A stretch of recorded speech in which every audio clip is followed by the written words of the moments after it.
What's up, Knicks fans? The playoffs are finally here, and every game matters. So before you fire off your bets, listen up. When you bet with Fanatics Sportsbook, you earn FANCASH, up to 10% back on all your bets, win or lose. And unlike points that expire, FANCASH is the true currency of sport. You can spend it on official gear for every team in every league, as well as collectibles and exclusive experiences, all on Fanatics.com. You're getting access to the world of sports every time you bet with Fanatics Sportsbook. And by the way, before every game, you could find our Knicks Film School squad bet right inside the Fanatics Sportsbook app. So if you're betting the game, bet right along with us. Get in on the action and start earning FANCASH today. Fanatics Sportsbook. Winning hits different here.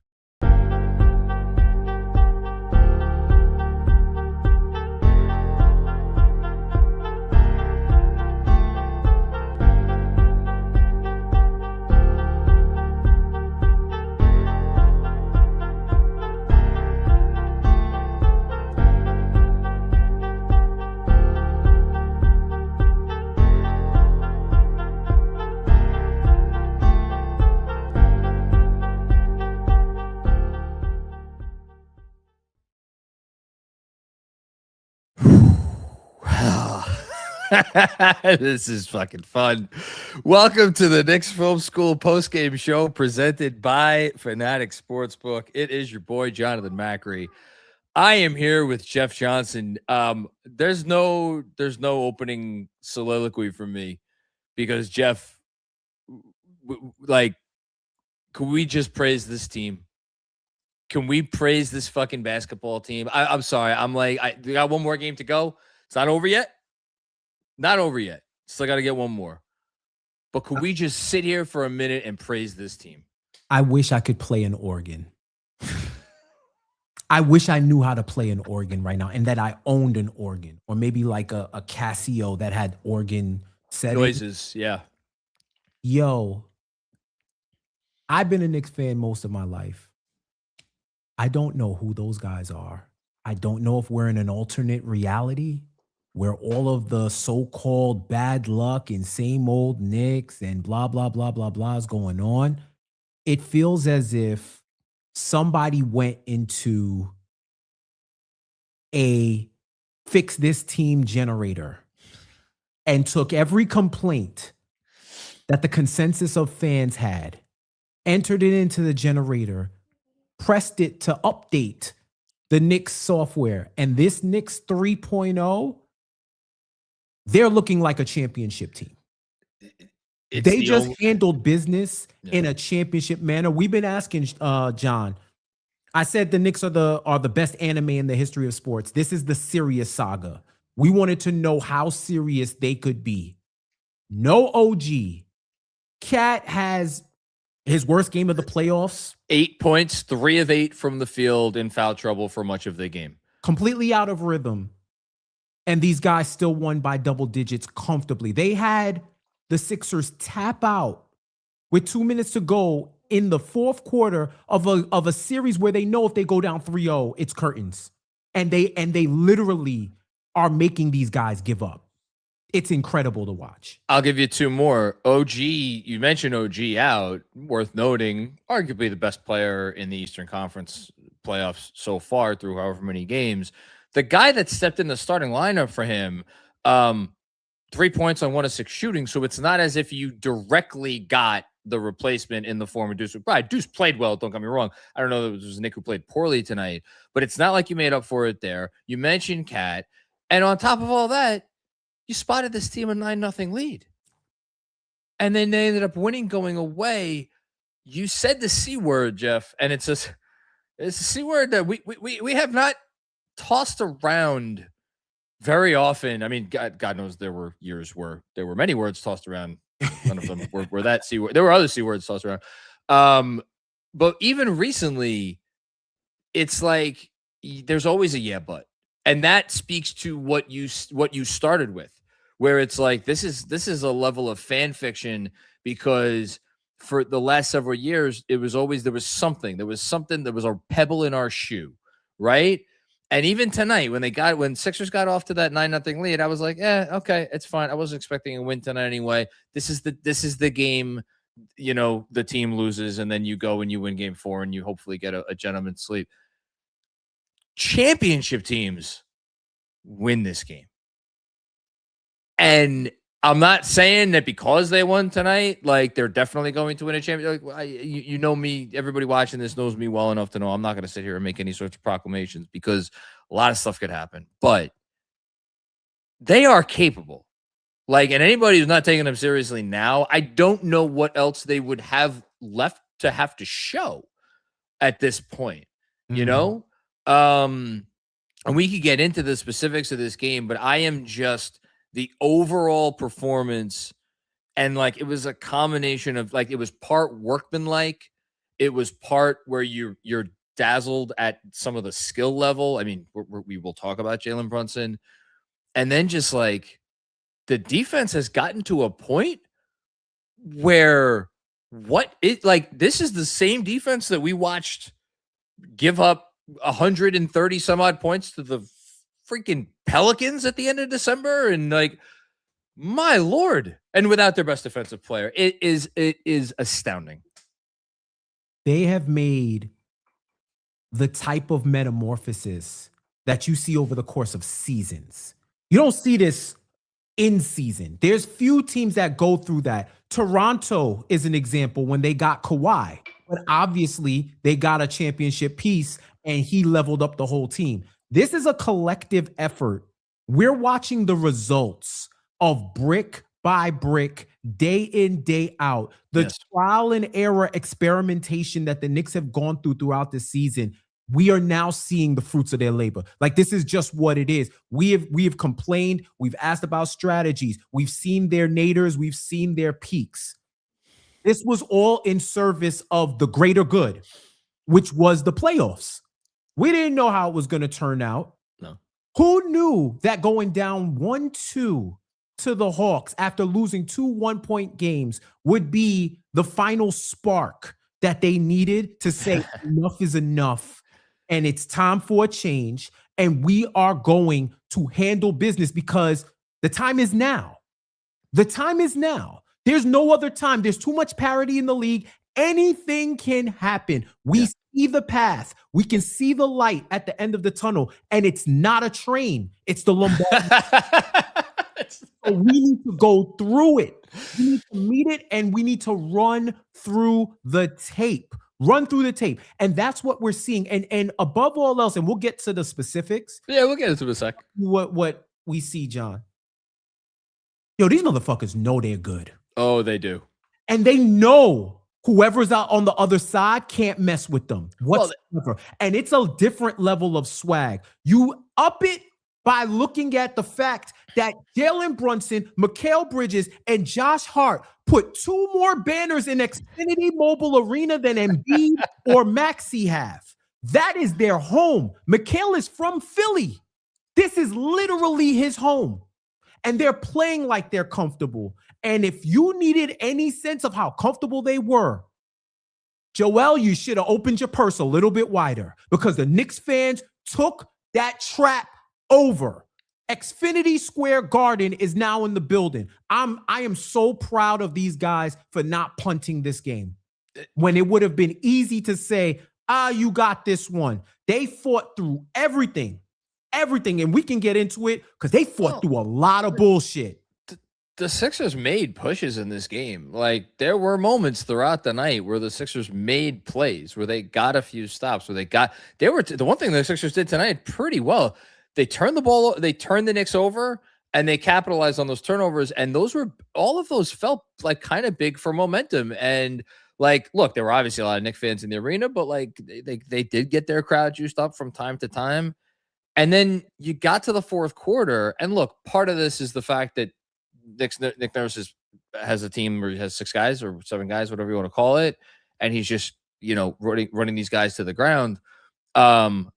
But the Knicks broke their will in the fourth quarter, and they broke the will of the city because the Sixers fans started leaving well before the proceedings were over.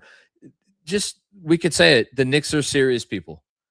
They are serious people. They are the serious team, and that's been what has been the biggest complaint for the last 2 years. no Knick fan or very few Knick fans, like, yeah, there's been quibbles about, oh, you need a secondary creator or this or that.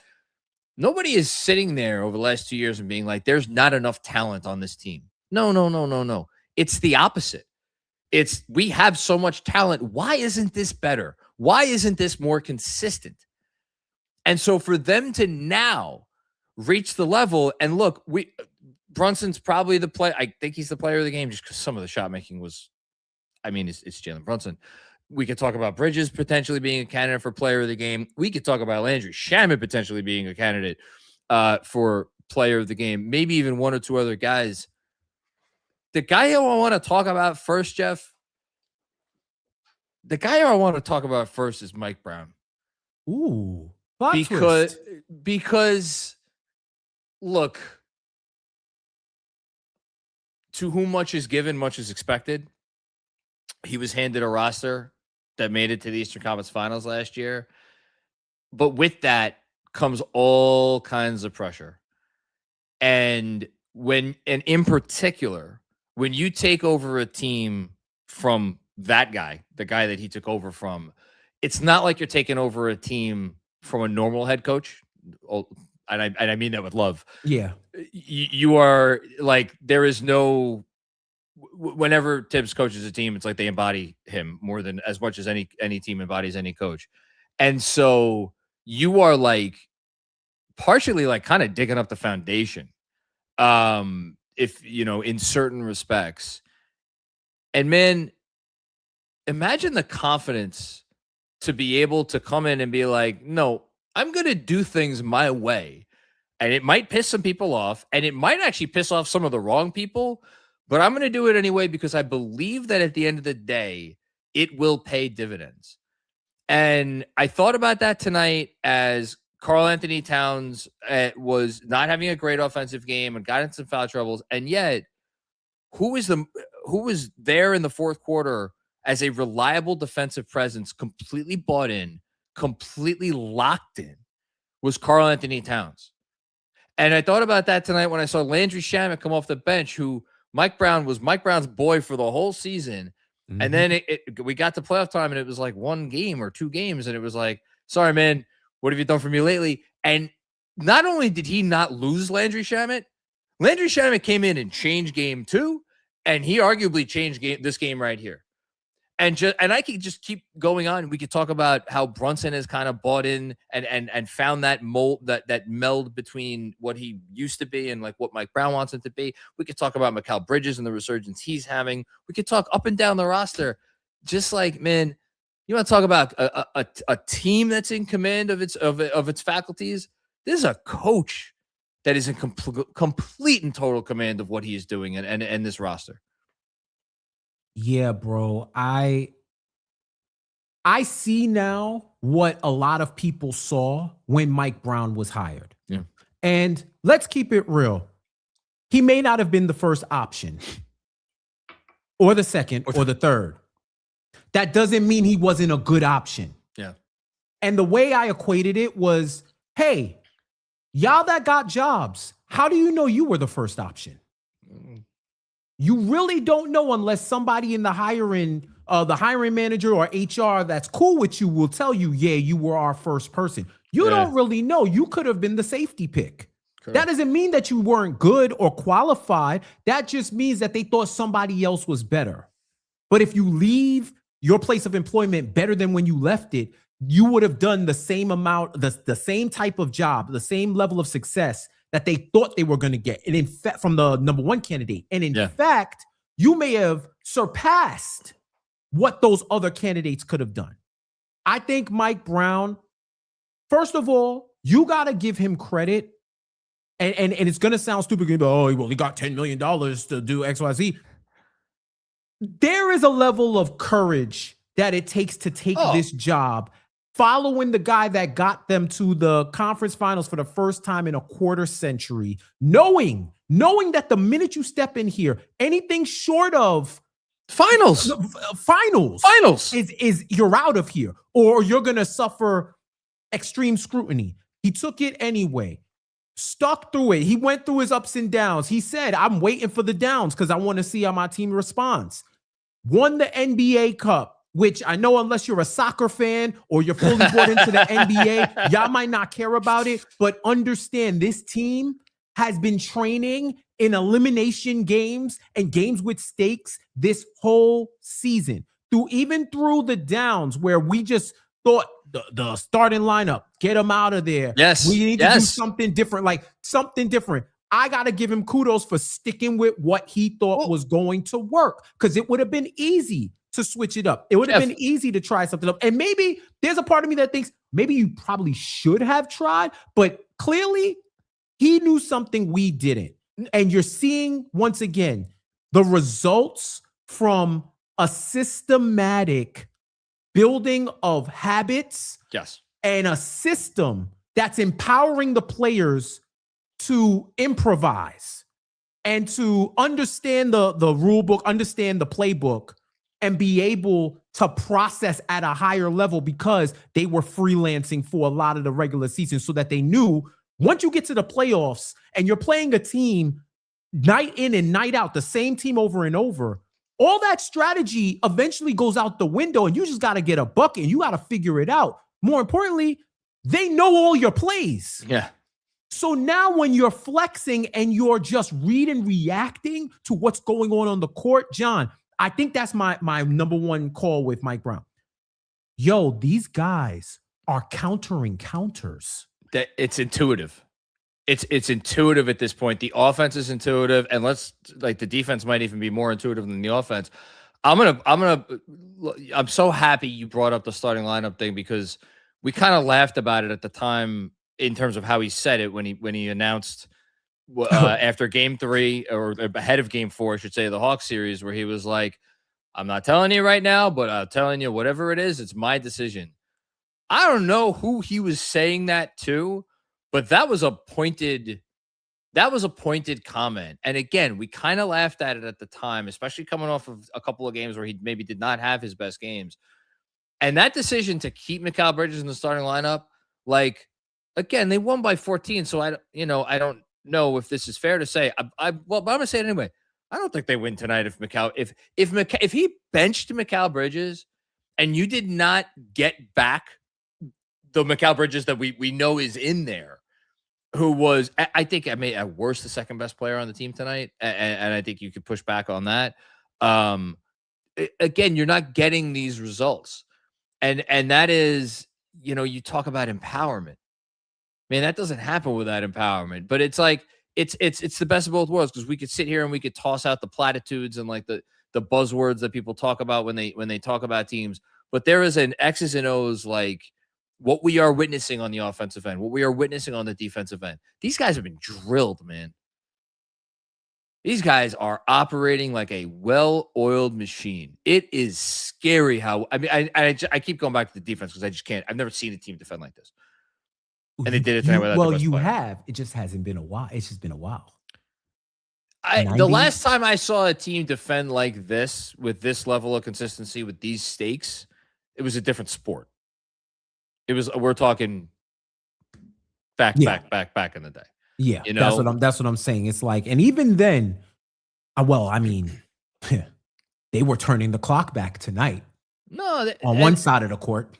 Oh well, listen, the refs, they had themselves tonight. We're not going to talk about the refs. Let's disapprove. Where do you want to start? Because at this point, like, I sure we could start with Jalen Brunson, because he's Jalen Brunson, and I'll just read his stat line: 33 points, 11 of 22 shooting. And that 11 of 22 shooting, by the way, that is after he started 2 of 8 from the field in the first quarter.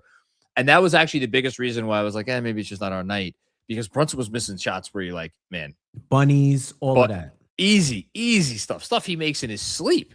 Mm-hmm. And he was 2 of 8. And it was like, okay, well, after that 2 of 8, 9 of, if I could do some quick math, 9 of 14, got to the line 9 times. I'm pretty sure all 9 of those free throw attempts came after the first quarter. And 9 assists to 3 turnovers, which is actually 3 turnovers, a little bit much for him, but 9 assists, not bad. He's just brilliant, man. 5 rebounds for good measure. Yeah. That's another thing that this team is doing. Team rebounding is huge with this team. Everybody's getting in on the action. And This is where Brunson shines the most. You have a lead in the fourth quarter. You're trying to shut the door.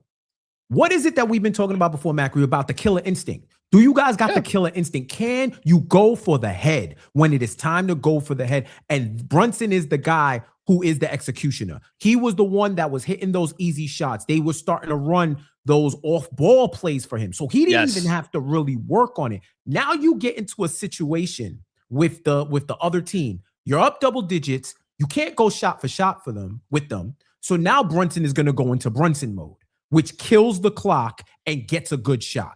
And I understand some people might be like, yo, run the offense. Nah, this is the equivalent of running the ball when you're up 2 touchdowns and with 5 minutes left in the fourth quarter. You just killing the clock and you're forcing the other side to either call timeouts or to adjust. Like you try to double them. They had an answer for that. You tried to made the right play every time. They have all the answers to the test at this moment, and Brunson is the headmaster right now. He is the lead. He's the dean of the Knicks right now. The way that he's going at these other defenses, and I just think, he was instrumental in closing the door. And we could backtrack another Mike Brown hat tip. Yo, he saw how the start of the fourth quarter started to look. He went to the bullpen, called for the lefty, and said, we are taking this game. We're not punting. So massive 3 by Landry Shamet to end the third quarter, and then they had a nice defensive 6-point swing. Yeah, it was a 6-point swing. Sixers missed their last shot of the quarter. Very smart foul usage by Mikal Bridges, who we're going to talk about in a second, to believe the Sixers with only 1.7 seconds left to get that shot off. They missed. Alvarado, Clarkson, Shamet, Hart, Cat lineup comes in. Clarkson makes some nice plays, hits that prayer, poked the ball away, but also turnover. And then you had Cat, which again, this wasn't really Cat's night, trying to isolate on Paul George. He hasn't really had to do anything like that in the playoffs so far. Like his success has been on the move, and they obviously guarded him with a wing. So tough couple of minutes for Cat there. Gets down to 88-84. And then JB comes in, but who ends that run? Josh Hart. Josh Hart scores on is that the dunk? It was around the basket. I forget if it was a dunk. Oh, it was the supposed to be and one on Quentin Grimes. That was that one, right? Yeah. Yes. And then after Philly played some very aggressive defense on Jalen Brunson, because what the hell else are they going to resort to? Mikal Bridges makes the mid-ranger and puts them back up 8. And that was and then there was JB hit the boom 3 right after the Sixers turnover to make it 95-86. And that was pretty much it, And I thought it was so fitting that those 3 baskets from the 3 Villanova guys, Hart, Bridges, and then finally Brunson, essentially were like, oh, that was cute. You got within 4. You thought this was going to be a game down the stretch. No, it's not. We're going to put our foot down right now. Bridges in this game and Bridges in this series, he 23 points, 8 of 14 from the field, perfect from the line, got the line 5 times. I am going to go ahead and look up when's the last time Mikal Bridges took 5 free throws in a playoff game. I have a Phoenix. I have a feeling. I know there was a finals game for the Suns where Mikal Bridges took a bunch of free throws, but I will look it up right now. He was, is he the low-key MVP of the series because he has had to take on the Maxi assignment? And yes, they're defending Maxi with their team. Shout out Tom Thibodeau. But that shit sounds great. It only works if the first guy at the door is holding it, or at least putting up resistance. And he's putting up all kinds of resistance. I looked up Bridges' last 3 games before this one. He had 74-54 splits. 74 from the field, 55 from 3 in the last 3 games. So the first 2 games with the Sixers on about equal volume as OG. So for all we were raving about OG, and rightfully so, Bridges has been right there. Like, he's been middle childed in the praise right now because he's been equal, if not greater. If you want to, I don't think, you know what was crazy about this, John? I don't know who the MVP is. And that's another mark of depth at a championship team, because the only other team that I can low-key say that about in the semifinal series is in Oklahoma City. Yeah.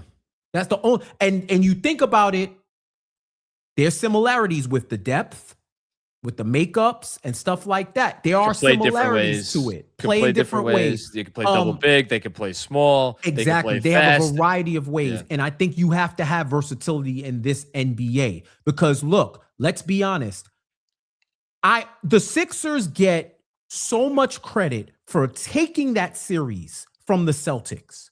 Yeah. It is not disrespect to say that the Celtics equally handed that series to them, because here's what the Sixers are figuring out. Here's what the Sixers are figuring out right now. The New York Knicks were 9 of 27 from three-point range. Yeah. Both teams equally hit 9 threes in the whole game. Yeah.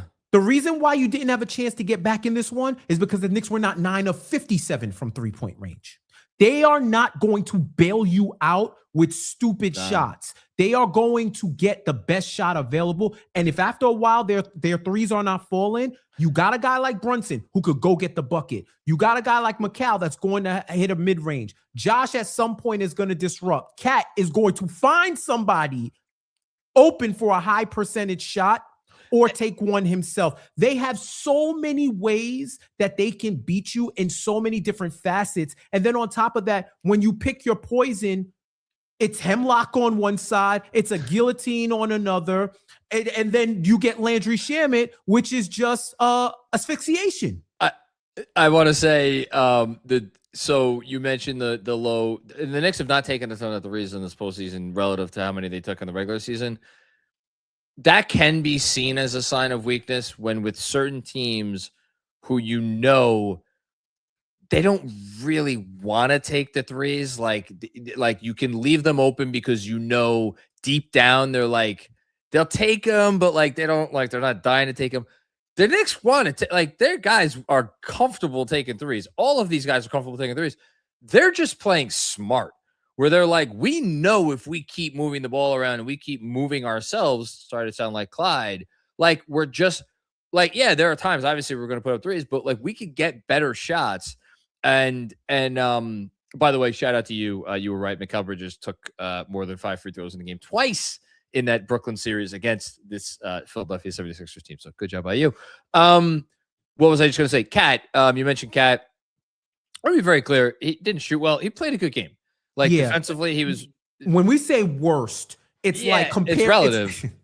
It's like comparing all the A papers that you have, and then the one night where you waited until the night before to write the paper, and you were like, "I'm not really." Yeah, but it's okay. And you get a B minus. But you have the A for the course wrapped up, and it's exactly. I we're phoning it in, guys. It's May. I'm trying to get to the beach. The whole dorm is going out tonight, or right, beach, right. Whatever it is. Night. But 12 rebounds, including 4 on the offensive glass, 7 assists, only 1 turnover. Cat influenced the game positively. So yeah, shout out to him. And then you just mentioned Shamet. How about 15 points on 5 of 6 shooting? And yet the most impressive thing from him to me was not any of the shots that he made. It was in both of them were in key spots, but the first instance was really in a key spot. He knew time and situation and drew some smart fouls on the Sixers at the end. The first one was towards the end of the clock. That was going to be a busted possession. Yep. Then he drew a foul. I think it was on Quentin Grimes. Then he drew another foul later in the game. And again, it just goes back to Mike Brown. They you look at the different number of guys that they could rely upon. It cannot be overstated. I get it. McCall's kind of been just as good as OG for the last bunch of games. You're missing a guy in OG Anunoby who I wrote this in the newsletter today.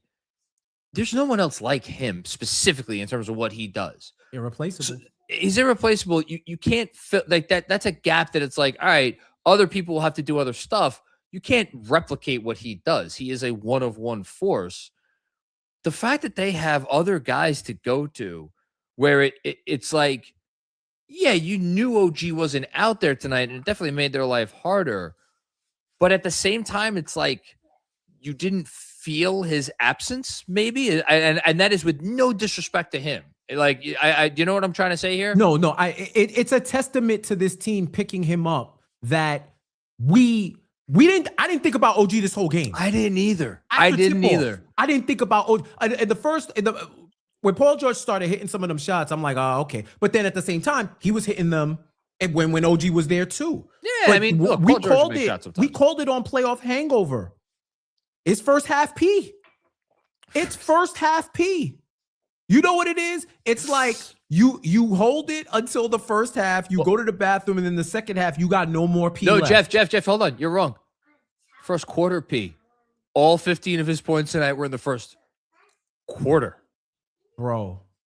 First quarter P. So you got up, you went to the bathroom, like you hung around the entrance and waited to see the final play, ran to the bathroom, got your pee out, came back, and for the rest of the game, you were dry.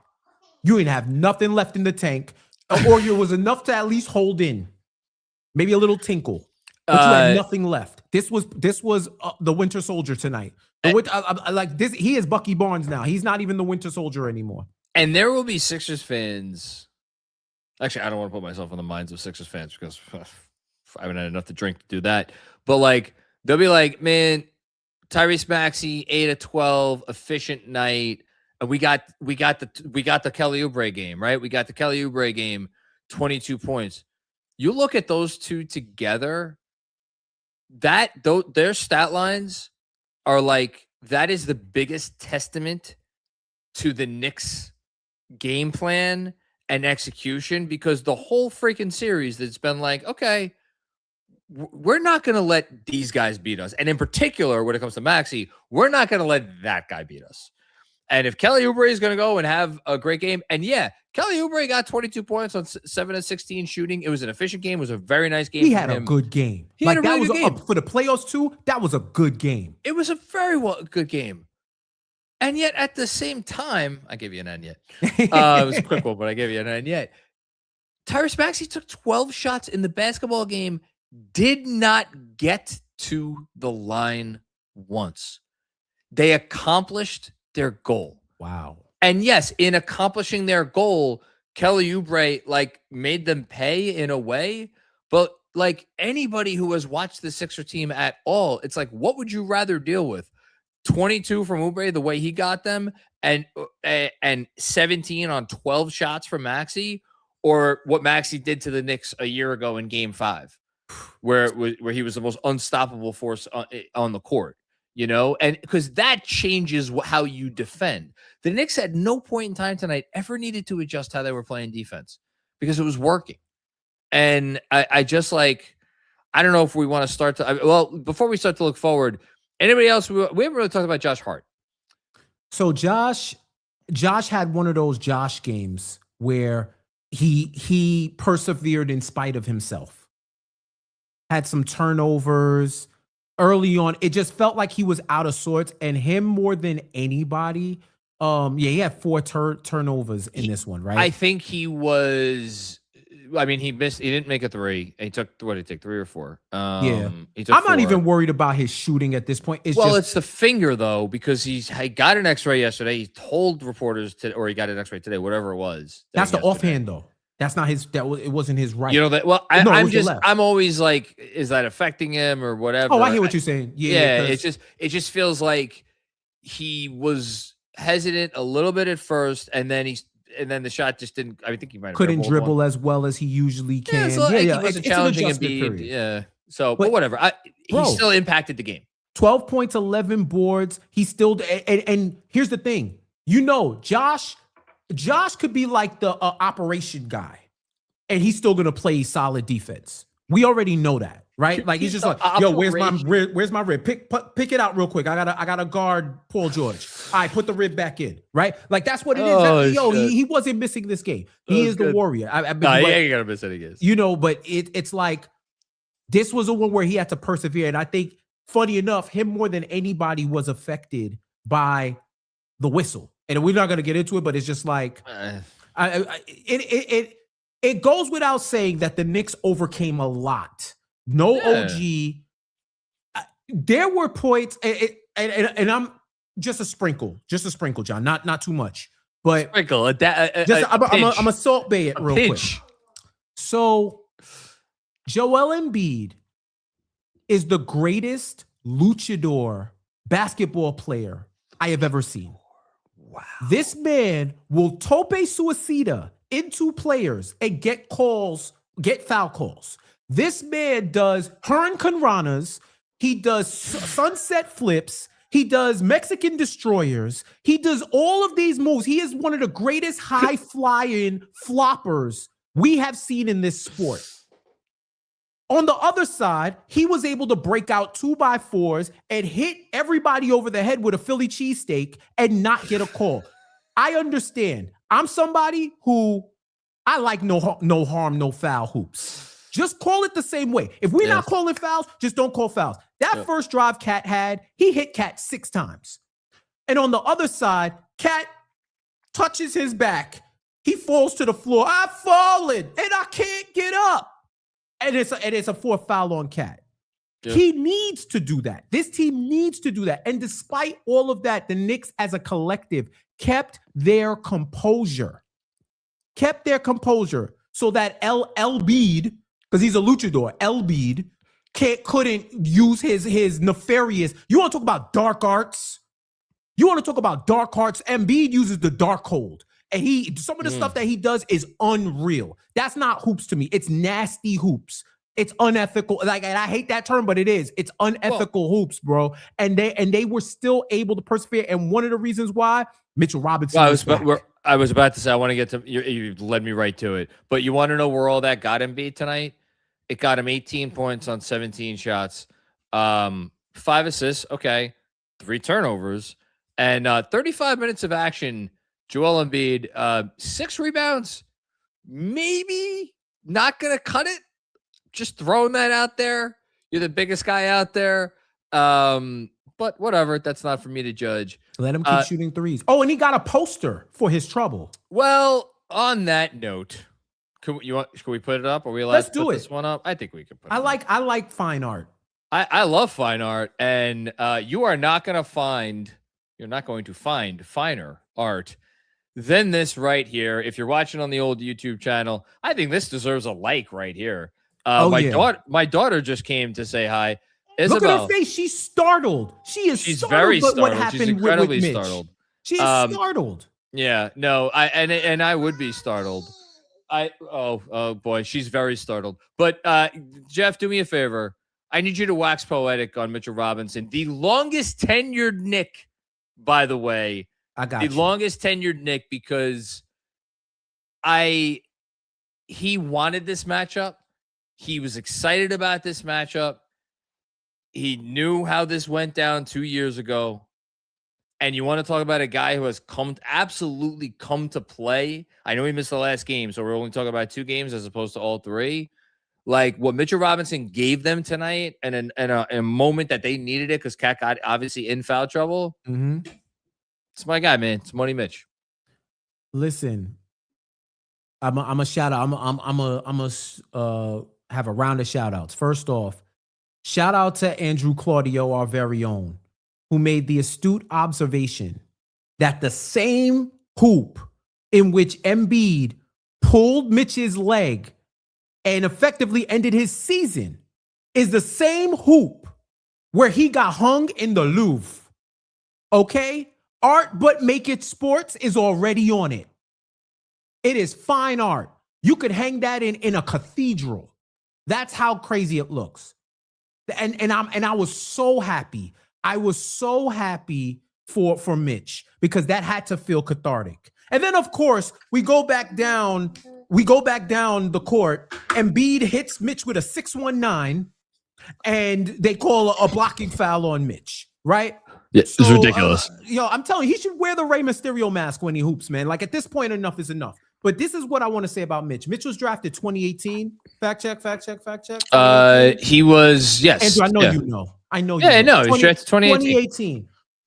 When I think of Mitchell Robinson, I think about the classic blue jersey that they wore tonight. Those jerseys to me are reserved for quintessential Knicks that have that thread and that essence of hard-nosed, blue-collar, hard hat. We play defense. We get it out the mud. We're doing it dirty. We are the unheralded players. We are the ones that the everyday man loves to root for because that's how you play basketball. When I think about Mitchell Robinson and his tenure, he is the classic blue away jersey Knick. Like if I'm gonna get a Mitch Rob jersey, that's the one. I'm not gonna get the fancy Hasidity jerseys. I'm not gonna get the third edition. I'm not gonna get the 3D print where you gotta crush your eyes to make the New York come together. I'm not getting none of those. I'm getting the classic blue. That's what Mitch is about. Worldwide Wob, shout out to him. He said in January, Mitchell Robinson may be the most important role player in the NBA. And every single time he steps on that court, he proves it. Think about this. He was out in game 2. That game was a dogfight. He's here in game 3. And for all intents and purposes, the fourth quarter was just a basket. What do we call it? Traded baskets. It was just trading baskets for the most part. They got close, and then the Knicks leaned forward in the chair and started playing the game for real, and then they pulled away. And he wasn't even on the court there, but the fact that he hung over the Sixers as a specter that could appear and control the game. So what he had, 6.6 boards. It doesn't matter. He was full control. He was a plus 16 in 19 minutes. That's the Mitchell Robinson effect. That's what I'm not trying to sit here and be like, no, it's an insult to call him a role player. It's not. He's a role player. But there are role players who change series, who change games, who change series. Superstar role player. Role player is not a pejorative, y'all. Like it's you. What did sorry, Andrew. What did Belichick say? Do your job. Everybody do your job. He is the quintessential do your job player. Like that's what it is. Like he is a superstar role player. If he had healthy legs, he would be one of the best centers in the NBA because he would never come off the court. That's how real it is at this point. So you got to also shout out, like in totality, the bench. They outscore. I'm not counting the rec center hoops. I'm not counting LA Fitness time. They outscored the Sixers 28-8.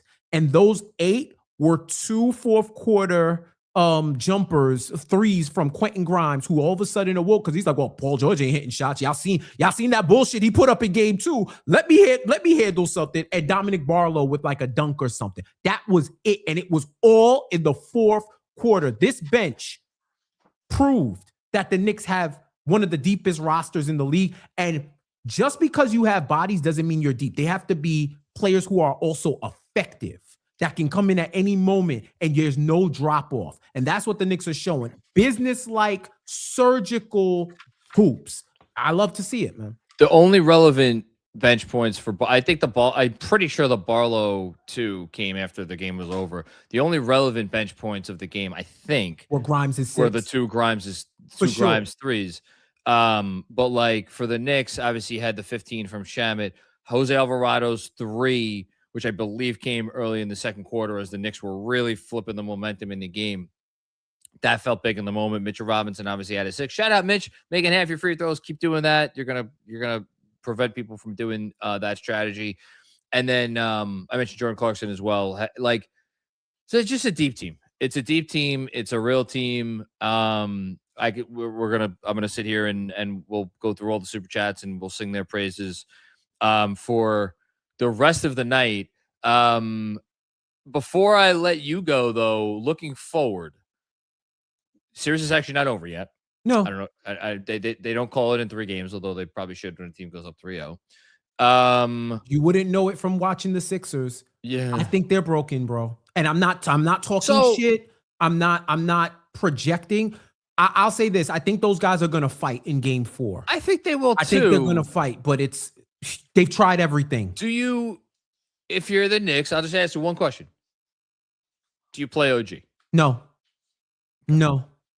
Like OG gotta fight people if he want to play tomorrow. He gotta legitimately put hands on somebody to play tomorrow. Other than that, bro, we need you, but we can get this done.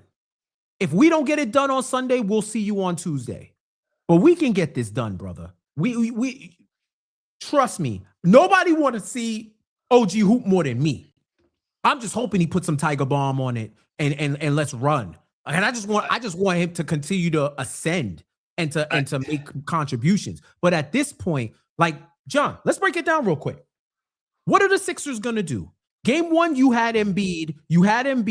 He was probably the healthiest he was going to be in this series. And you got the doors blown. You got your cheeks clapped by 51 points. Everybody said, oh, you know, they tired and whatnot. It's a long trip from Philly to New York. It's 89 long miles, y'all. Like they just came in from Boston and then had to hop on a bus for 2 hours to get to Manhattan. They probably were drained. All right, cool. Game 2, Embiid 6. Y'all go with your NASCAR F1 offense. We speeding. Maxi still can't get enough field goal attempts. First half P goes crazy. They beat the Knicks in multiple relevant categories. The Knicks pull it out because 23-9 turnovers. So now their defense carried them when y'all had a clear advantage. And it was all the makings of a letdown game. Game 3, Embiid comes back. His check engine light went on, then off, then on, then off, then on, then off. You know when it's blinking, it's spooky, especially if you didn't get your inspection yet, because it ain't happening. He ain't passing. No, Jeff. He ain't passing no inspection. Oh, no. You know, you're gonna have to go to one of them shops. Yeah, we know those shops. And I'm gonna keep it at that. You're gonna have to go to one of them shops if you want Embiid's inspection to pass, right? So Embiid comes back. They feel compelled to make Embiid part of this offense. So he's gonna get the shots. This man is taking threes. This man is literally falling into players trying to make something happen. Paul George has an incredible first quarter. Oubre has his best game of the series. Grimes is hitting shots. All of this. And you were never really close. No. You got to 4, and that was it. The Knicks led. If I tell you this, like y'all watching in the stream, y'all watching in the replay gang, I'm here from the past to tell you, you are the future. The Knicks led for 32 minutes in this game. You would think I was making that up. No, man, that's wild because the way this game started off, the first 5 minutes of the game, it was like, we're going to have to battle the whole night just to get back to even. And I remember in the first quarter, I was sitting there being like, man, this is going to be one of those games that's going to go up 15, 16, 17 points. We're going to fight all the way back. And that's what it felt like. Yeah, it's going to be a war.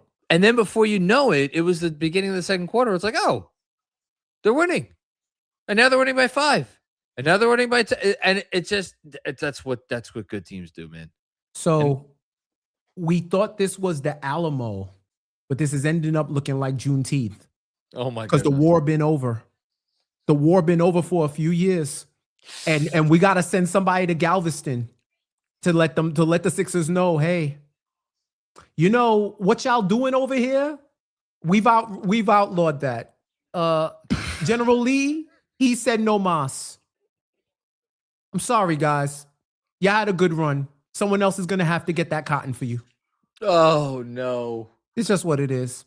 I think this is the Juneteenth Sixers going on right now. What else are they going to do? Like, barring catastrophic things, what else can you do? You know what you do? Yo, the Knicks played desperate, and they were up 2-0.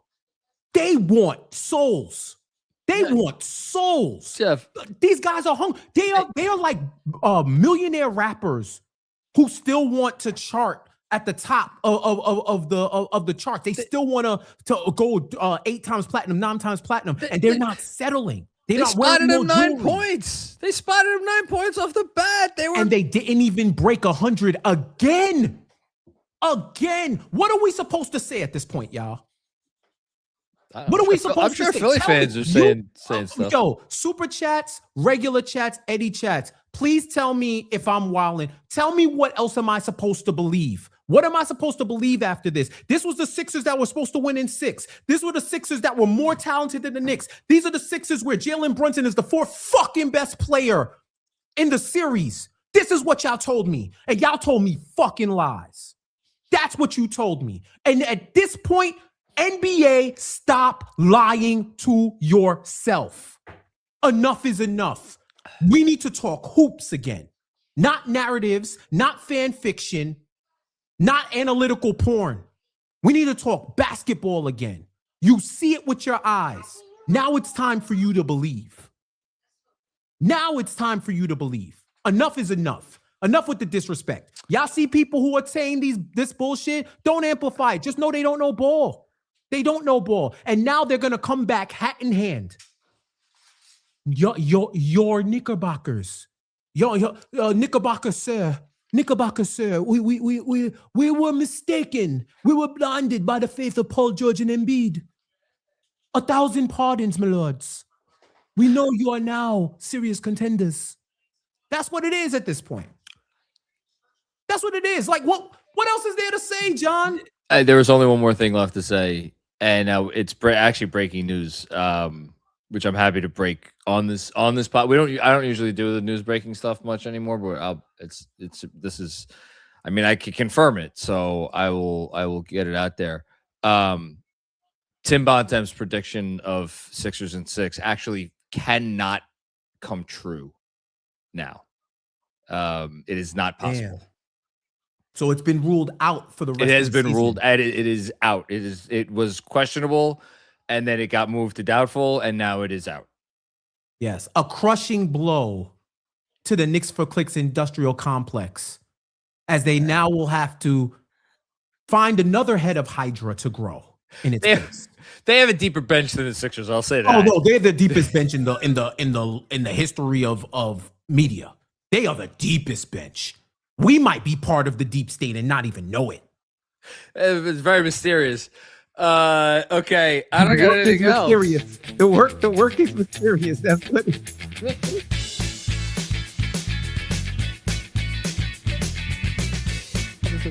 Hey, woman. Why don't you get with a real man? What up those steps? Enjoy Chick-fil-A, you losers! What up, John? Jeff, my goodness, you are on one. Philly. Apparently, there's a third consecutive L now in Philly. Oh, man. Joel Embiid, you said too small to Mitchell Robinson, and then he baptized your ass on the same rim you tried to end his career on. Kelly Oubre, what was this? Jalen Brunson's got a big head, you got a big L. Second straight series, you got nothing for him. As Jeff said, he's the best player in the series. He's the best player in that building. He's the best player in the state of Pennsylvania. Nova, stand up. Nova Knicks, stand up. Embiid, open your checkbook. I thought no Knicks fans were taking over. MVP chance in the fourth quarter, and they weren't for you. Jay Wright used to coach at Hofstra University before Villanova. That's why I'm wearing this shirt tonight. Hell yeah. Hofstra alum. Hell yeah. Welcome. Bontemps, where are you? Bontemps, where are you? He's editing his tweet. I have never seen a 360 flop before until Joel Embiid did one in the third quarter. Tell you, booyaka, booyaka, 619, booyaka, booyaka. Philly, thank you so much for giving me a night to laugh at the city of Boston. By the way, Boston, how did you lose 4 times to this team? Because they were, you know what? I was about to cross the line. Man. Celtics are having a worse couple of weeks than Mike Vrabel. Macri!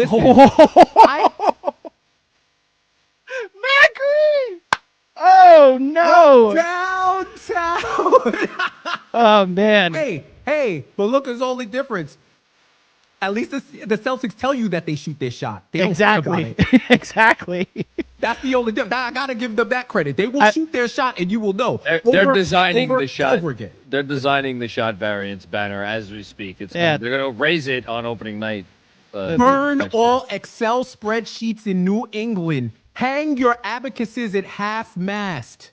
We are here to celebrate the return of the eye test, ladies and gentlemen. Hell yeah. Ethical You better hoops get on forever. Decaballer. You better get on dunks and threes. And you better look. You better be like Neo. You better see the zeros and ones because you got to do different calculations. Sixers, I'm sorry. We're not putting up 100 threes. New York City is not putting up 2,000 threes to let you back in the game. What else are they supposed to do? If I'm a Sixers fan, what do you say? Yo, I'm already talking about Sixers fans talking about, oh, I'm ready for the draft. I don't watch basketball. It's that real. Jeez. We don't watch basketball anymore. Fly, Eagles, fly. Where is A.J. Brown going? You can't get away from this. Sixers could use him. They should trade for him. At this point, a playable seventh guy would do well on the Sixers right now. You know who could do? You know who they could use? Who? Jared McCain. Oh, you know what? Oh, was he available at the deadline? I think he got traded. I think he was. But this economy, these fucking tariffs, we gotta get picks in here. Indeed. So why don't we just send him somewhere that don't need him? Like the fucking best team in the league. Why don't we just send Jared McCain there? We're not gonna need him. It's not like we're going to the playoffs. Oh shit, we got the 7th seed? But Jeff, they sold high. I don't know if you heard that. Anytime you could trade a playable rotation piece before a playoff run for a 17-year-old, you got to do it. I wish I was his social media manager because the TikToks we would be firing up. Boy, y'all ain't that man now. He'd be like me because, I can't go to Philly for at least 3 years after 2024. After 2024, I was on every news channel. Posters. Yeah. Every news channel in the Philly metro area because we took over that building. We took over that, and it was an encore. It was an encore today. I got a lot of FOMO, but I'm glad I was here with y'all to talk about this squad. And look, the job ain't finished. No, it's not. I'm pleased, but I'm not satisfied. Now, y'all showed me what good life living is looking like, right? It's like it's a good life. Look, I got my wife. I ain't going nowhere. What am I supposed to do after that? Like, you at a certain level, I can't go back to the streets. I can't go back to the slums. What am I supposed to do? I flew first class. I'm supposed to go back and coach with the regular folk? You let me drive your Maybach. What am I supposed to do? What am I run ISO, John? I gotta go back to my Honda. I love it, but do you know that the seats are heated at each point of your back? Like, you can get a neck massage in a car. I never experienced that before in my life. Am I in Bed Bath and Body Works, or am I trying to get to work? Knicks, we cannot go back. You showed us the lap of luxury. We cannot go back. We can't. We're here now. Now we got to buy the penthouse. Y'all better hit Chalamet or one of these guys because the price has gone up. The price of the brick is up. We cannot put the price down. We cannot lower the price. We cannot lower our level of comfort. We cannot decrease our living experience, bro. Our quality of life has increased as Knicks fans to the point where you have assholes saying that the Knicks winning by 8 plays with their food and could cause injury. This is the reality we're in. I don't know what earth I slid into, but I hope my family in the other earth is cool. I'll get there eventually. I got to see what happens with these Knicks because it's very different, bro. What are the Sixers going to do? Andrew, get up here, Andrew. Well, y'all get back. Y'all come back. What are the Sixers supposed to do? I want to know this.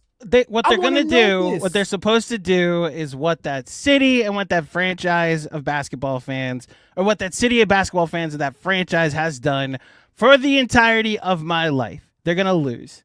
Okay. Thank you for beating Boston. Seems pretty clear it was way more about Boston than you. You know how they're that gonna feels, do it. by the way. Believe me, we enjoyed getting our jokes off. Isn't it great watching a Boston team lose the only way they know how to play? Yeah, we had fun with it last year. Thank you for getting your jokes off in the first round, Philly. Much like Joe Mazzulla's favorite movie, the not fucking around crew showed up in the second round, and it's why you're facing another Mother's Day massacre on Sunday, unfortunately. Boy, they got 12 minutes in that first quarter to fight for their lives. Mm-hmm. And I say this for Sixers fans, I'm telling you, your team is going to tell you whether they're ready to go to Manhattan or Margaritaville in the first 10 to 12 minutes of that game. because the Knicks smell blood, brother. This is a different. These are the New York Knickerbockers. Indeed. I don't know who these guys are. I love them though. They can never go back either. But these guys are playing as if they're down 3-0. Desperate, yeah. Ice up, y'all. Ice up. John, you're muted that whole time. You're still muted, by the way. Sorry. You're good. Hold on. There was one thing I wanted to do, and I need Kevin's help for this. Sure. Okay. What up, Kev? Kevin of House Words. What's going on? Yes, Kevin of House Words. All right. Gang. I wanted to do a poll with you guys. So, Kev, in the second, third, and fourth quarter tonight, how many points did you score? Second, I mean, in total. Out of the 3 quarters, I scored 0 points. Okay. John, in the second, third, and fourth quarter tonight, how many points did you score? The same amount as my lovely daughter sitting over here, 0. So we got both of you scored 0 points combined. Yeah, we didn't. Okay, so between the 3 of you, it's 0. All right, Jeff, in the second, third, and fourth quarter, how many points did you score? Well, I did score 2, but they waved it off because they called an offensive foul on me when Embiid jumped off the screen, when he got knocked off the screen like Super Smash Brothers. Side note, I've been held to 0 for 3. So you had 0. Side note, you know it's bullshit when Mikal Bridges, who apparently committed the most dirty, egregious foul in the game 1, was merely behind Joel Embiid, and he still fell down. I've never seen a guy like that could just fall down and be that much bigger than the person behind him. Ain't that much on the floor to be slipping on. I also scored 0 points tonight.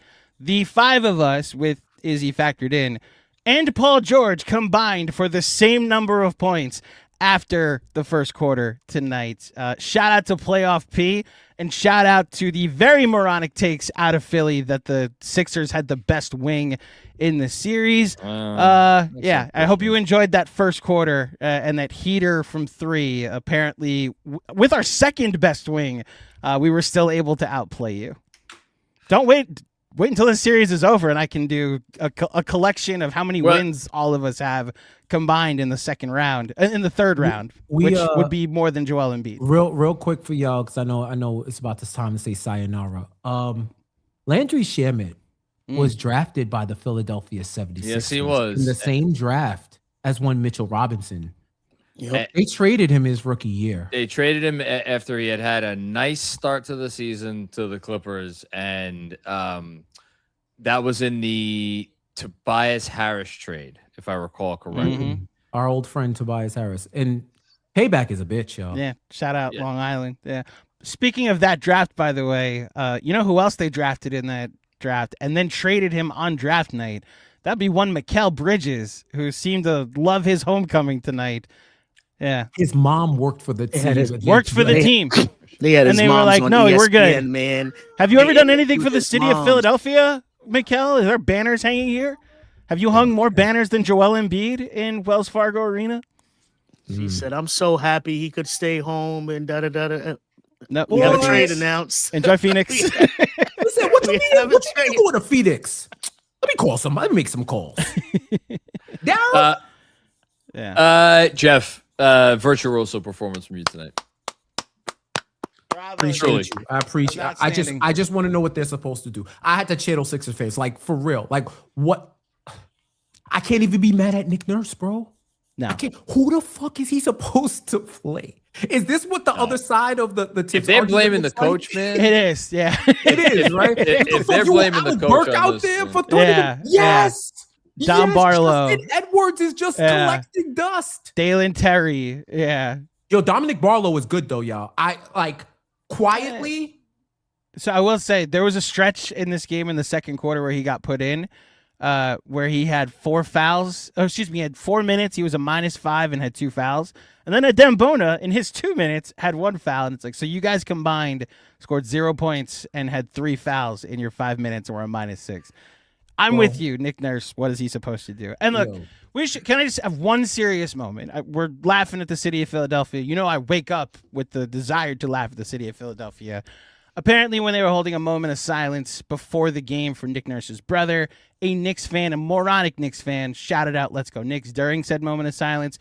They do not represent us. Hopefully, they don't represent the majority of the city. We know that Nick Nurse is coaching with a heavy heart. So for that, we send our condolences to Nick Nurse and to his family, of course. And I hope they kicked that motherfucker out. I hope he took the train and they kicked his ass out. Right. I hope he has to walk back to wherever he's coming walk from. Back. Exactly. Somebody unnecessary. And I'm glad the whole arena apparently booed him out. Right. The whole arena. Which is the right way to do it. Right way to do it. Okay. We can get back to laughing at the city of Philadelphia, which is one of my favorite things to do. All right.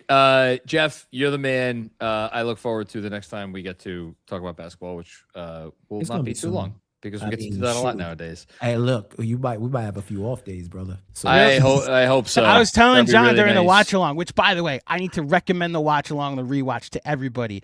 Go watch the last 3 minutes. Knicks are up by 16 with 3:12 to play, and John is panicking. I'm not panicking. No, John, panicking. No, panicking. Sean and I are throwing jokes out there, and John is like, still time left. Still time. They're staring at the clock. And it's like, guys, I get it. That's voices in my head. I'm like Randy. It's in my head. I exhaled though. The Sixers made it 105-91, and he was like, all right, it's 14, the same deficit as Aaron Nesmith last year. PTSD is real. I get it. I just recommend people go watch how John watched the last. I'll review the tape. game. Well, okay, I'll talk to very medical. funny. I'll talk to medical. And one last thing, forever, okay, for whenever. So we've been blessed with 2 posters from this postseason. Okay, we get this anytime someone in Philly talks smack, and we get this anytime someone in Atlanta wants to say anything. I look forward to the one we get next round. That's fire. Yes, that is super fire. Yo, indeed. All these years, NBA, we told you leave us the fuck alone. Mm-hmm. We told y'all leave us alone. Now y'all got to do your own version of freaking voodoo to try to keep them out. And it ain't gonna work. In the words of Jeff Johnson from last year's season finale of the after school casual Friday, whatever you were doing then, what you said at the end of last year was that one day we will have our day.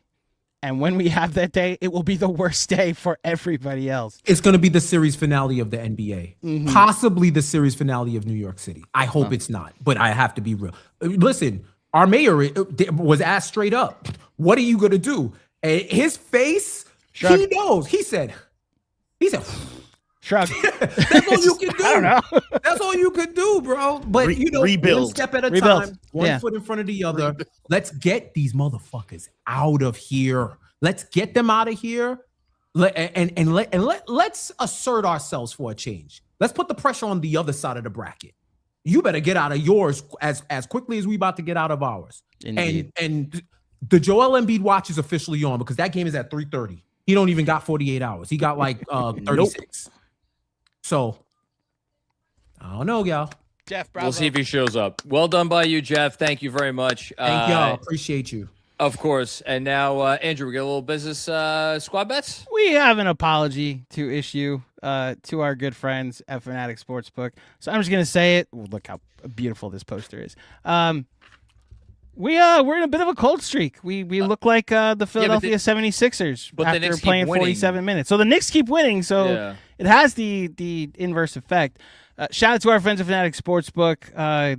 We've been talking about squad bets all playoffs. As you know, it's the smartest way to parlay.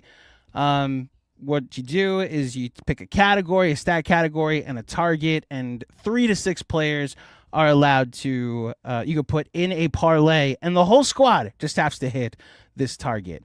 What we had tonight with getting the start was Miles McBride, and then Tyrese Maxey and Paul George. We were looking great in the first quarter when Paul George had 3 threes, and it was like, okay, he's got 1/3 of the squad bet already down. Deuce McBride hit a 3 to open the second half. What we didn't realize was that these 3 combined would hit one other 3, and it was a Tyrese Maxey desperation 3. So the squad falls short tonight with 5 total threes, which would have cashed out at 125. But we saw people in the chat for the watch along saying they replaced Deuce with Mikal Bridges. Potentially going to Jalen Brunson, who hit a couple threes tonight. You can put 3 to 6 players in your squad bet. You could pick 3-pointers, points, assists, rebounds, whatever you want your category to be. Check it all out in the Fanatics Sportsbook app. I will just say that my biggest surprise of the series and the thing that I was most wrong about in the series, easily, I thought this would be an offense forward series. And it is unquestionably been the other way around. It has been a defense forward series. Like, obviously, the Knicks have had their moments, but even tonight, where you feel like Jalen Brunson was awesome and you feel like Mikal Bridges was awesome, and Landry Shamet coming off the bench, like, they scored 108 points. Like, it has not been the high-scoring series that I think a lot of people anticipated it would be. Obviously, credit to the Knicks defense, credit to the Sixers defense, who has made the Knicks work hard. So, yeah. Indeed. All right, everybody. Get all your laughs in at Philly for the next 36 hours. Should say we're doing a regularly scheduled post-game, no watch-along on Sunday because it's Mother's Day. Go spend time with the mothers in your life. There may also be another occasion that's happening on Sunday. All right. Thank you, Andrew, for that. Maybe if you have a friend that has a birthday that is happening on Sunday, you should go celebrate that friend's birthday on Sunday. Yeah, Izzy, are you excited to spend? If you have anybody in your life, she can't hear you. Aw, Izzy, if it's Daddy's birthday on Sunday, eat his ear. Oh wow, so I guess that's confirmation. All right, he's getting annoyed at me. I'll leave him be. See you at the playoff hangover tomorrow, everybody. Let's go, Knicks. Oh man, love laughing at the city of Philly. Love laughing at the city of brotherly losers.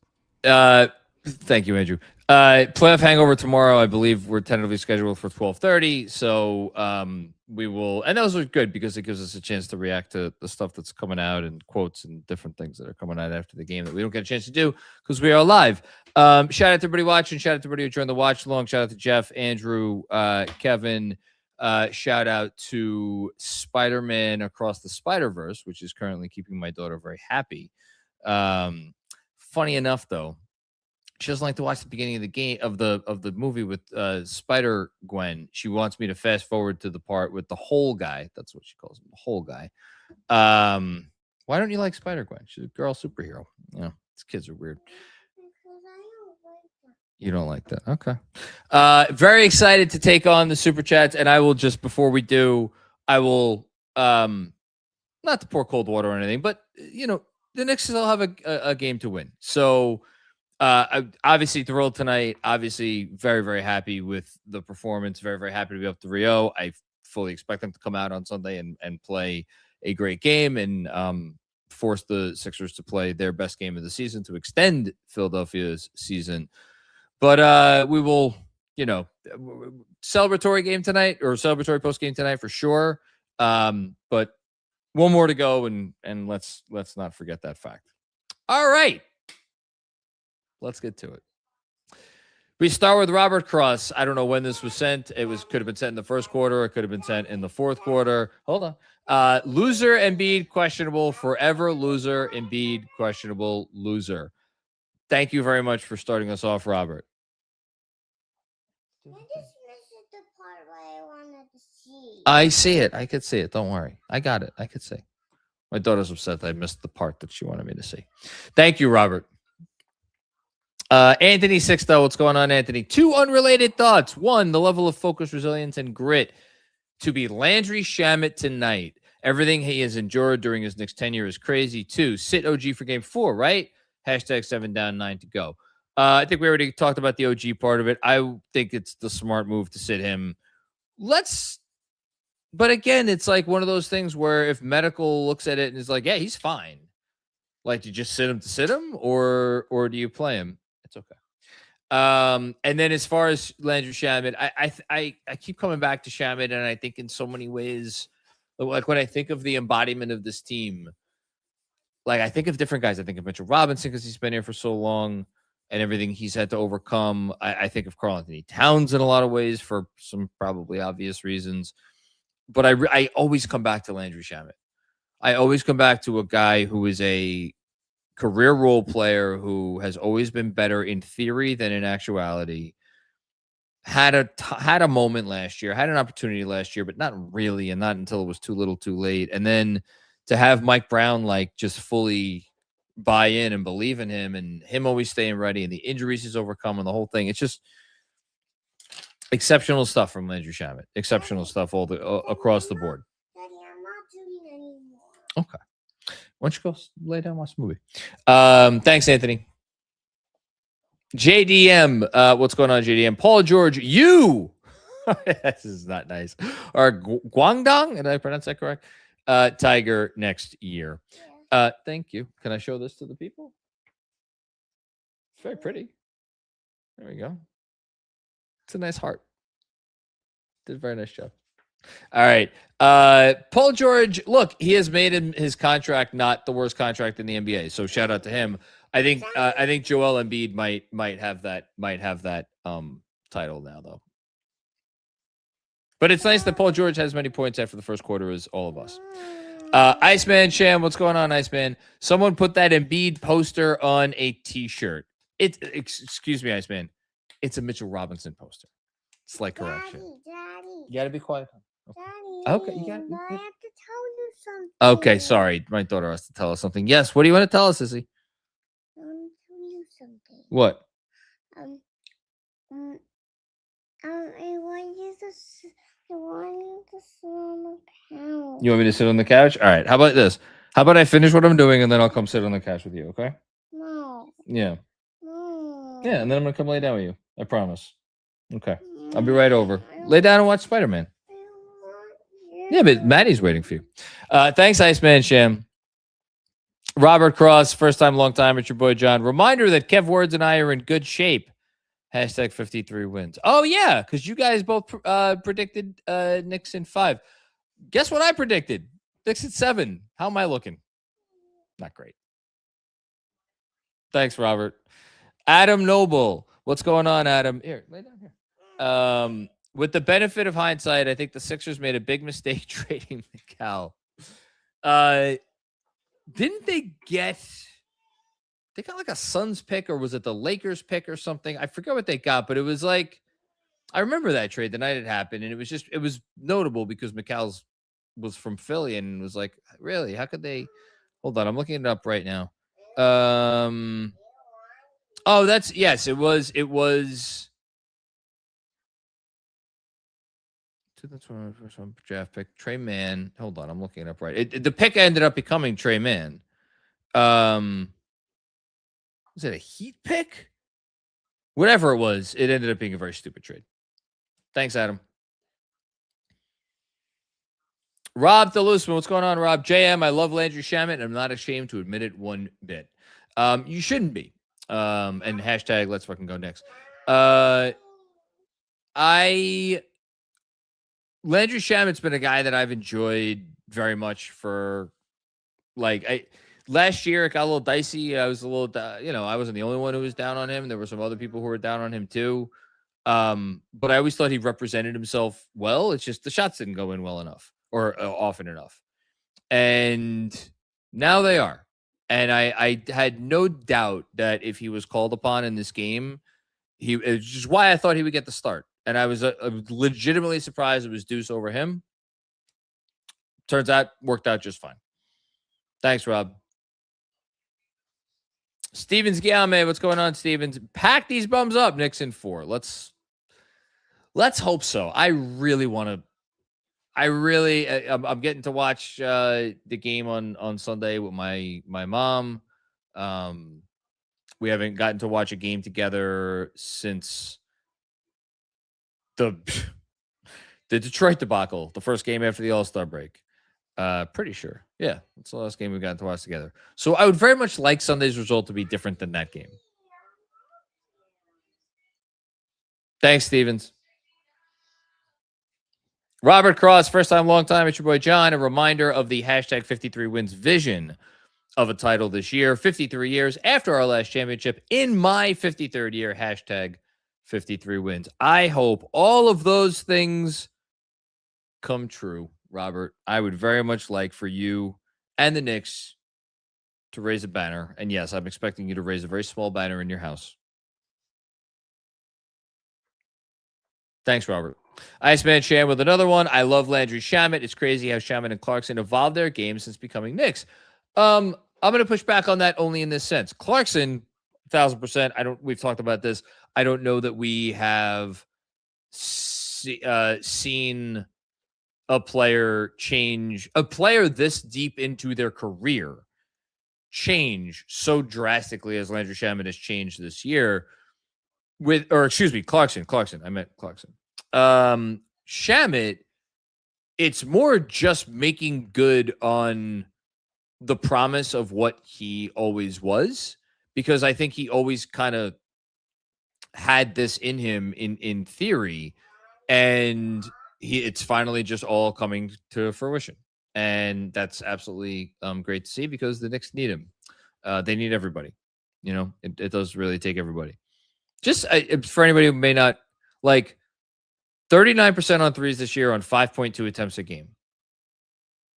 That's really good. That's really good. He's a good player. Thanks, Iceman Jam. Mark Frangos, what's going on, Mark? I'd like to thank Nerds for not playing through VJ and Maxi, so playoff PED could shoot 18 times. All our guys showed up. Let's go Knicks. Here's the thing. They tried. And more Maxi than VJ. They tried to play through Maxi. The Knicks are selling out completely to make sure that they are not able to play through Tyrese Maxey. They are allowing PJ or Paul George to do what Paul George is going to do. They're allowing Kelly Oubre to do what he's going to do.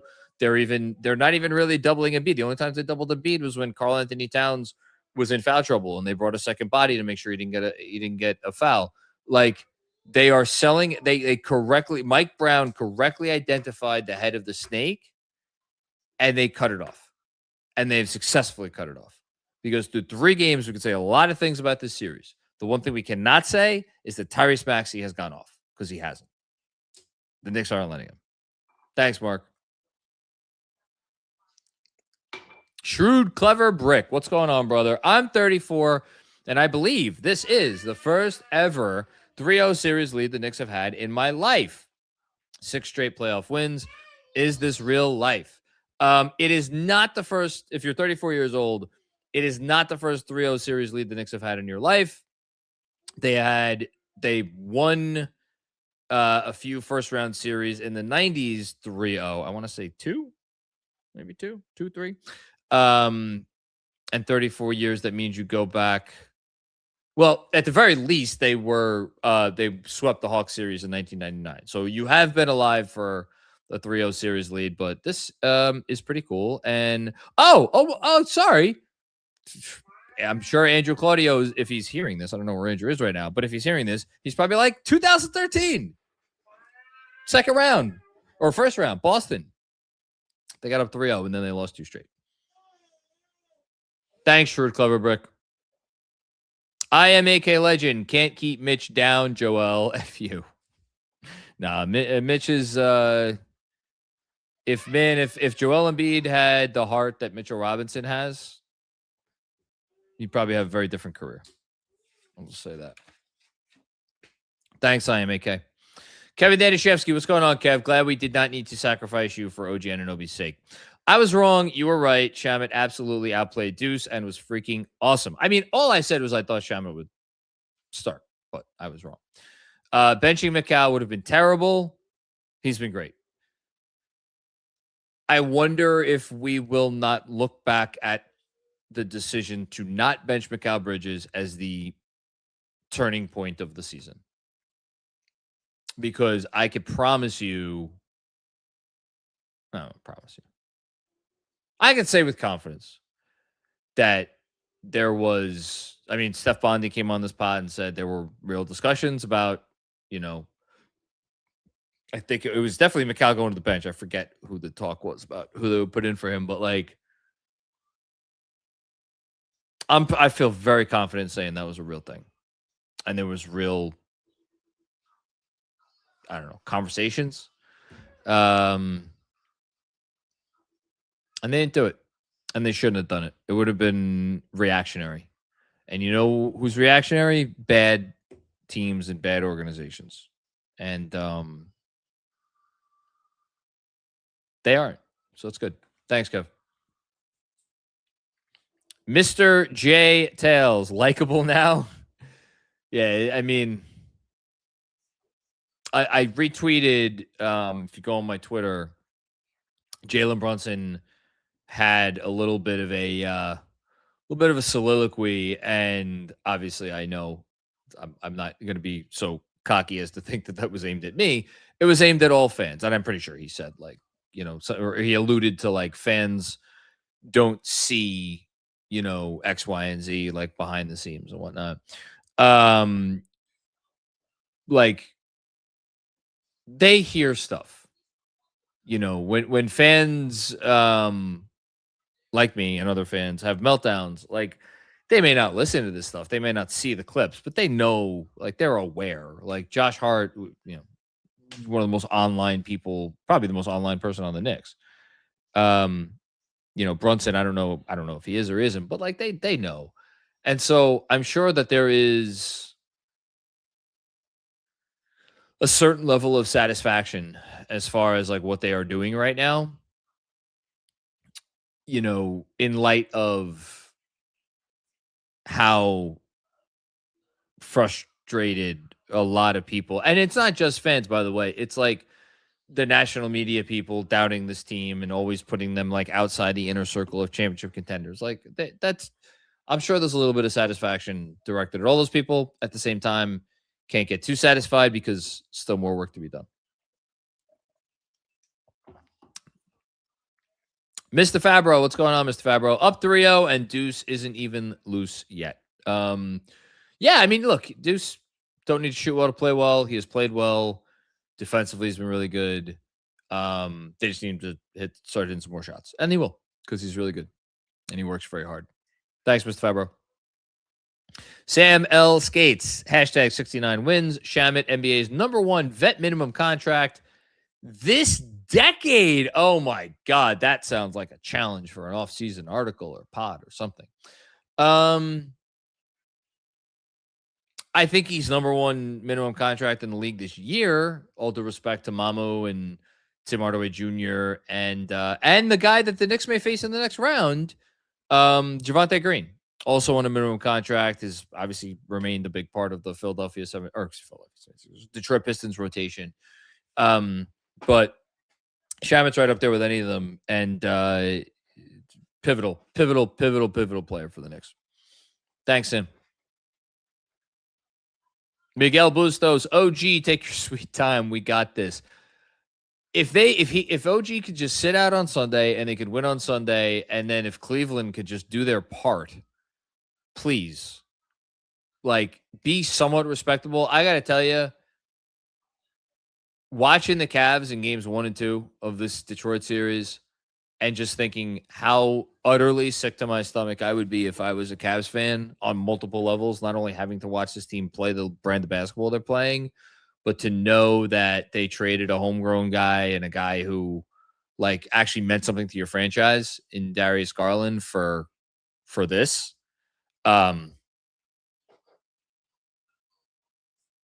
Would not sit well with me. Thanks, Miguel.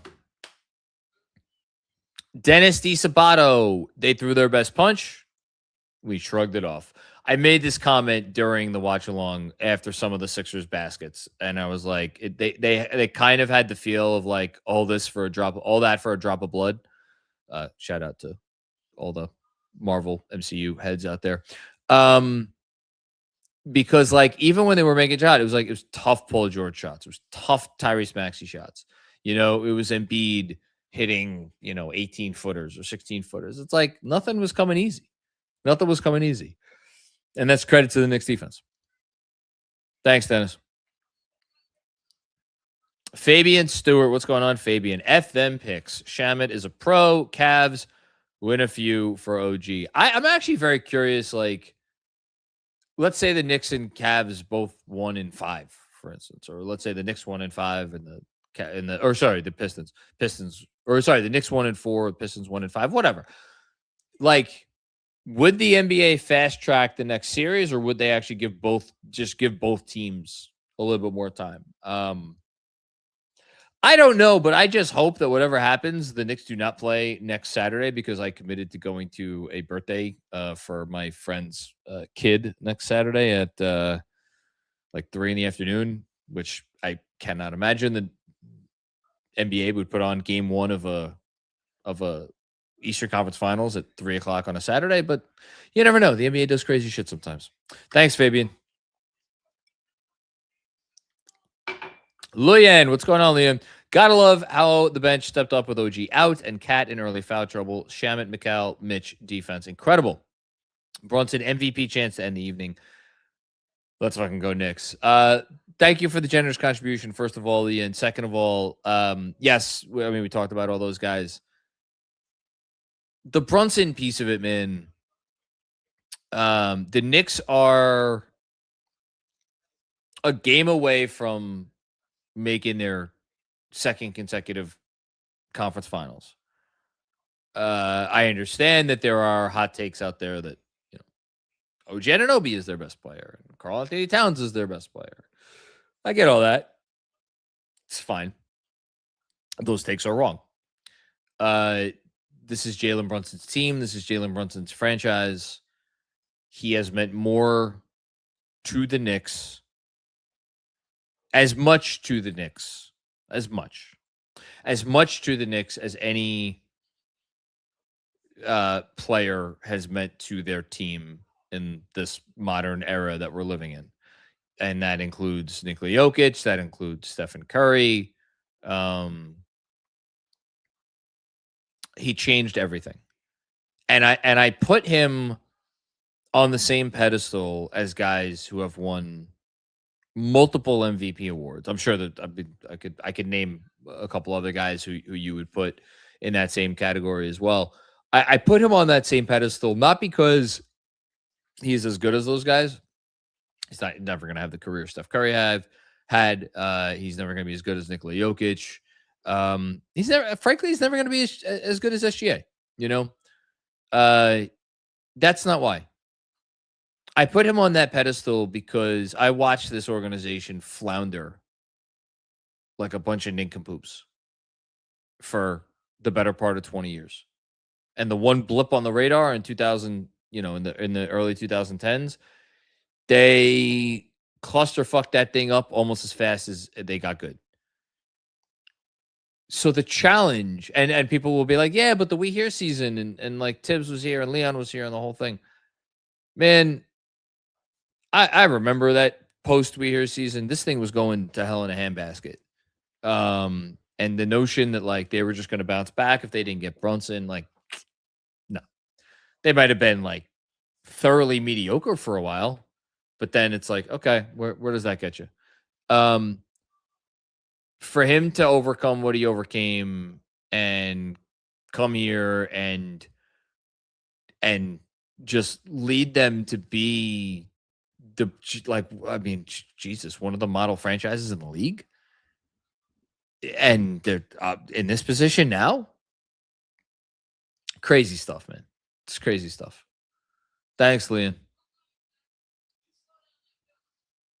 Red Rich, what's going on, Red? John, I've been watching this team a long time. The growing expectation makes me nervous, but my 11-year-old son Jasper is hyped. He wants to ask you, can we win it all this year? That is amazing, because I've been spending tonight with my daughter, who I'm fairly certain has fallen asleep on the couch, was just kind of waiting that one out. Hi, Jasper. What's going on? It's awesome that you are 11 and I guess ostensibly watch the show and want to ask me a question. That's the coolest thing that's ever happened to me. Can the Knicks win it all this year? Yeah. Yeah, absolutely. They absolutely can. And it should, like, look, they have a lot left to do. Like, if it is Detroit, like, part of why I'm so annoyed at Cleveland is because I don't view Detroit as a serious championship contender. I think they are flawed structurally. I just don't think you're at that level if you just lack the shooting that they lack, and if you lack the creation that they lack. Obviously they've been hitting shots against the Cavs.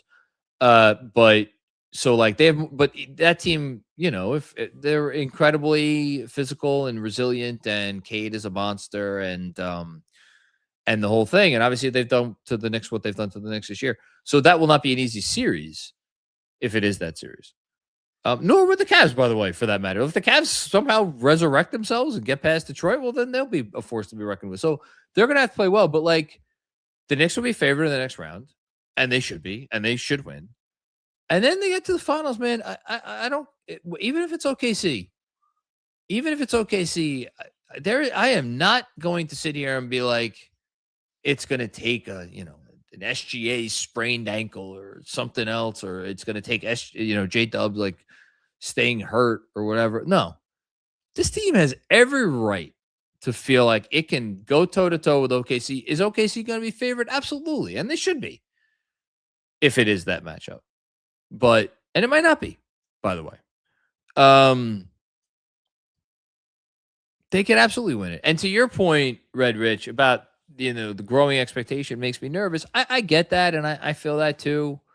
I've been watching them since 1993. I totally understand it. Like, I meant what I said earlier. I don't know what they have left to prove. I really don't know what they have left to prove. They've kind of answered every, like, tonight in a way was like another test. And look, if you want to say Sunday with an opportunity to close out in 4 games, if you want to say that that's another test and that like they need to show up in that game and like not take that game off and just go figure let's win it at home, you can say that too. My point is, like, they keep having tests and they keep passing the test with flying colors. At some point, it's just going to be like, all right, let's stop being nervous about the Knicks doing their end or holding up their end of the bargain. And we could look at it straight on. It's like, all right, who's going to win the basketball game? Who's going to be the better basketball team tonight? Which is how they've earned, the right to be looked at. Thanks, Red Rich. Appreciate you. Uptown Hoodie, what's going on, brother? So proud this team withstood a first quarter barrage, a bad whistle, and played with real grit and composure. We should say, I don't know if we've actually said this explicitly, they were the tougher team tonight. It wasn't close. They were the tougher team tonight. Big vindication for the coach in the front office. The bench rotations were outstanding. Enjoy this. We are balling. I'm trying very hard to live in the moment and really just completely take this in fully. Take this in. It's in real time, so it's like it's kind of tough to be like to sit and have perspective. I'm trying because I know if I don't, I'll regret not taking it in more. But man, we've literally, like, if you've been a long time fan, and it sounds like a lot of I know a lot of you have been. We've been waiting our whole lives for this, for them to just play at this level consistently. This is incredible. Thanks, Uptown. Solomon, what's going on, Solomon? Never seen JB locked in like this. There's no defender or defense that could stop him right now with the weapons he has around him. Let's fucking go. He's locked in the sense that you know what he hasn't done in this series? There has not been one stretch where we've looked at it and we're like, JB, come on, just like make life, like take the low hanging fruit, make life easier for yourselves. Like, you have teammates, you have other resources here, like utilize them in a better way. Don't, like, why you got to go? Like, yeah, he's taken, this is not to say that he has not taken tough shots. He's Jalen Brunson. He's always going to take tough shots, and he makes tough shots. That's what makes him Jalen Brunson. But it is about how he is coming about those shots and how he is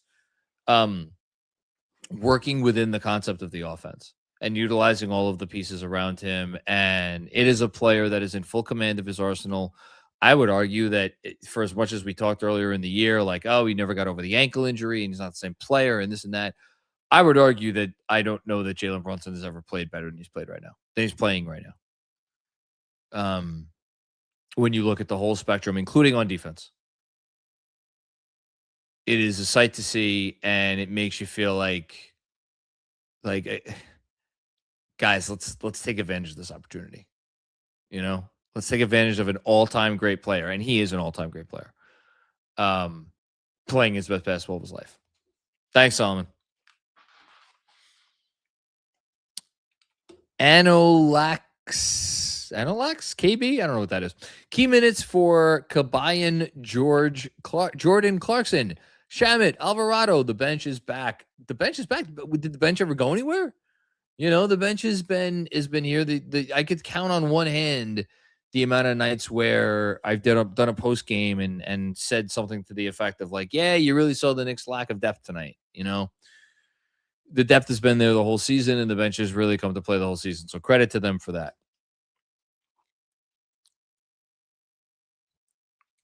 Jessica, what's going on, Jess? How are you? Shabbat is about to start. Talk about Shalom. I hope the Knicks lock in, play like it's Game 7 on Sunday, close out. Carl and ShamWow and Brunson Burner. Let's go Knicks. I hope so too. Selfishly, again, because I'm getting to watch the game with my mom, and it would mean a lot to me to be able to see the Knicks close out a playoff series on Mother's Day. That would be really special. And I hope that they could do it. So fingers crossed that,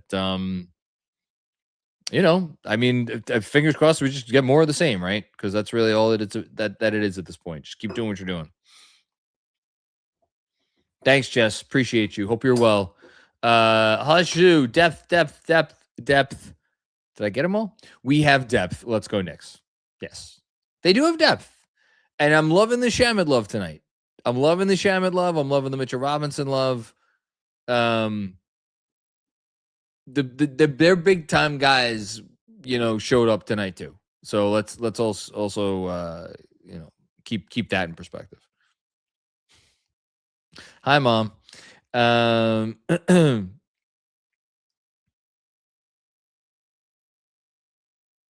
look, it's Joel Embiid complaining about the lack of free throws that his team got to shoot tonight. Oh, that's sad. Isn't that a shame? Too bad. Too bad. Oscar, what's going on, Oscar? McCall is truly here. Maxi, non-factor. Embiid can get his flopping ass home. Glad Podcast P be back soon, so I don't have to listen to JM all the time. Very funny. I've never listened to an episode of. I've actually never listened other than some episodes of the Roommates Pod, which obviously shout out to the Roommates Pod.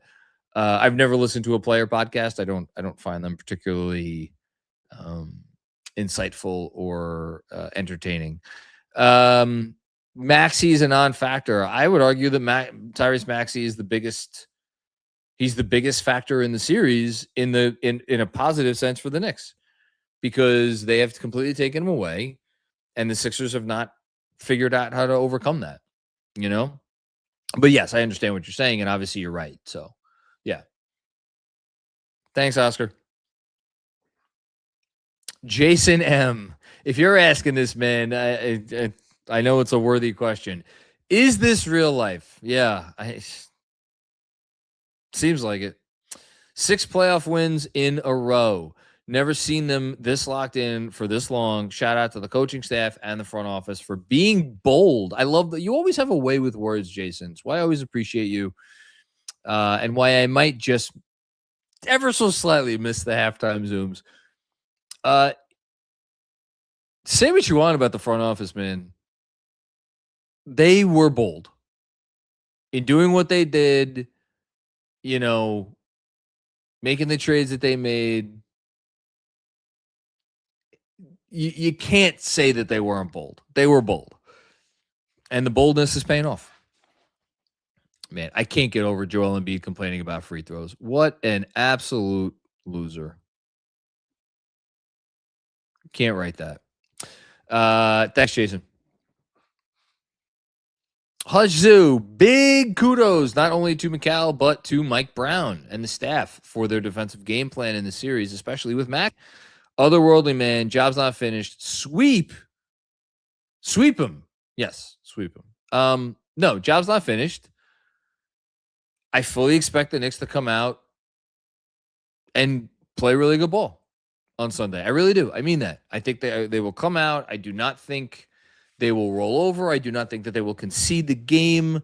I think the Knicks want some rest, and I think they want to be done with this.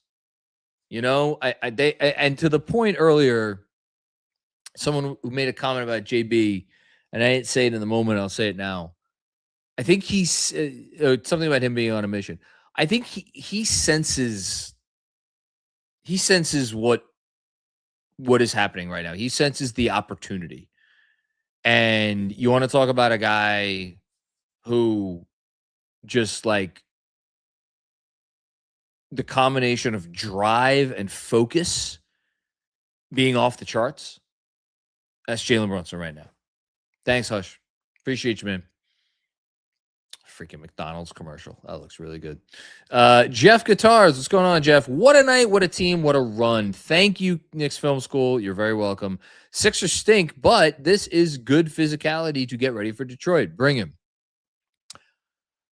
Yes, but Detroit is a different animal. And having watched them, I watched the whole Orlando series. Obviously, I've watched these Cleveland games. There is a tenacity and they don't quit on possessions, to say nothing of quitting on games.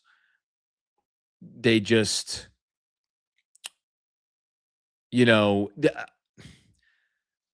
yes, this is good prep, but like the Knicks know that they're going to be in store for something else when they play. If that is the series. And I'm also going to push back on I don't think the Sixers stink. I think the Sixers are somewhere around the 9th, 10th, 11th best team in the league, 8th best team in the league. I don't know, something like that. They are in the final 8. That doesn't mean that they are one of the best 8 teams in the league. I think Boston's better than them. I think Boston knows that they're better than them. But they're good. You can't, I know they don't have depth, but you can't just dismiss a team with Tyrese Maxey and even a diminished version of Joel Embiid and a diminished version of Paul George and Edgecombe's a real guy. So, they're good. Thanks, Jeff. Jay Blaze, what's going on, Jay? Knicks look like an unholy, unstoppable machine since Game 5 versus the Hawks. I think you could throw Game 4 in there. I know Game 4, the result was a little bit closer, but I think they look like it. I think they came out, and the way they took care of business in Game 4, again, they won that game on the road. They won Game 4 on the road, and that was the biggest Atlanta Hawks home game. I mean, it was a very big Atlanta Hawks game. Let's just say that. And the Knicks completely, they came in and they were like, all right, we'll take care of business. And that was, and you will, I don't think what contending team has faced more pressure in a game than the Knicks faced in that Game 4 versus the Hawks?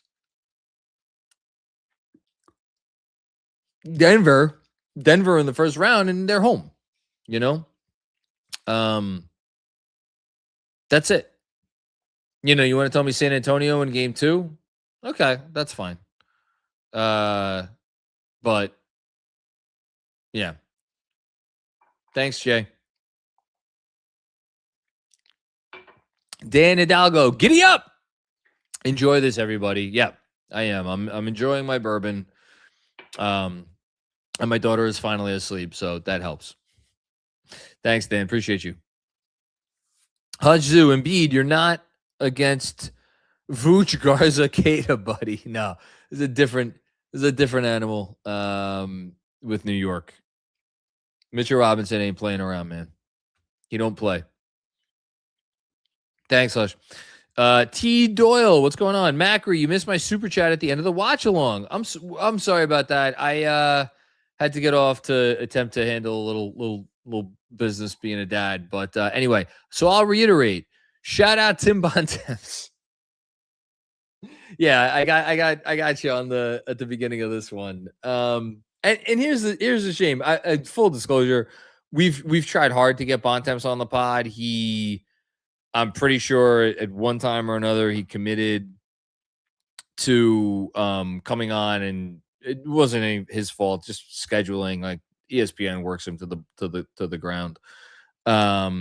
Always I've respected. I respect his takes on basketball, generally speaking.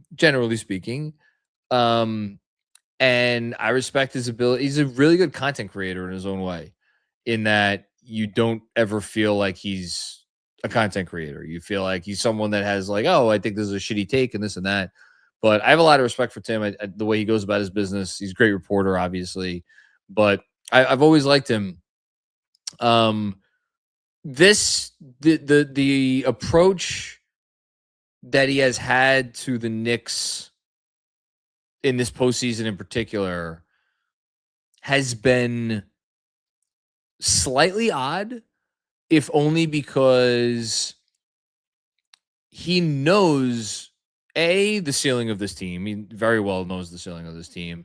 And more than that, he knows that they have, the downs have been rough, but like he knows how good the good has been this year. And he knows like the good for them has not always come in like when the stakes are low. The good has come when stakes are high at times. And then just the way that they handled their business in that Hawks series, I don't know. I was kind of surprised to see him. I mean, 6-6, like that's pretty bold. You know, not even 6-7, not even like couching it with like, it's a toss up. Ultimately, I'm going to go with the top end talent of Philly or whatever. It surprised me a little bit. And I don't think he was doing it for a take. I really genuinely don't believe that. I think he believed the Sixers were going to win the series in 6 games, which again, I'm just a little surprised by. Thanks, T. Sri, what's going on, Sri? Matt McCall, I'm so nervous. OG, it's going to be okay. Don't worry. After surgery. McCall waking up. Wait, where's OG? Doctor, who do you think gave you the ability to shoot and defend? What is that an allusion to? I feel like there's like a face-off reference somewhere in there. Shout out to everybody else who appreciates and loves 90s movies. Thanks, Sri.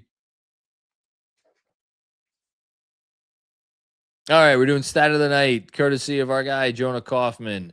Nope, not that one. No, not that one either. Almost. There it is. The stat of the game is 15 points for Landry Shamet. The 4th most minutes on the team tonight, played by Shamet. Very, very good. Beating out both Cat because of foul trouble and Deuce McBride. First double-digit game since April 1st for Shamet. Most efficient playoff game by field goal percentage and second by true shooting percentage of his career in terms of games where he has had at least 3 points or more than 3 points. Also led the team with a plus 20. Great stat. And it really, I think, drives home the impact and how special of a night this was for a guy who I'm glad Knicks fans everywhere are showing their appreciation for, because he damn well deserves it. So there you go.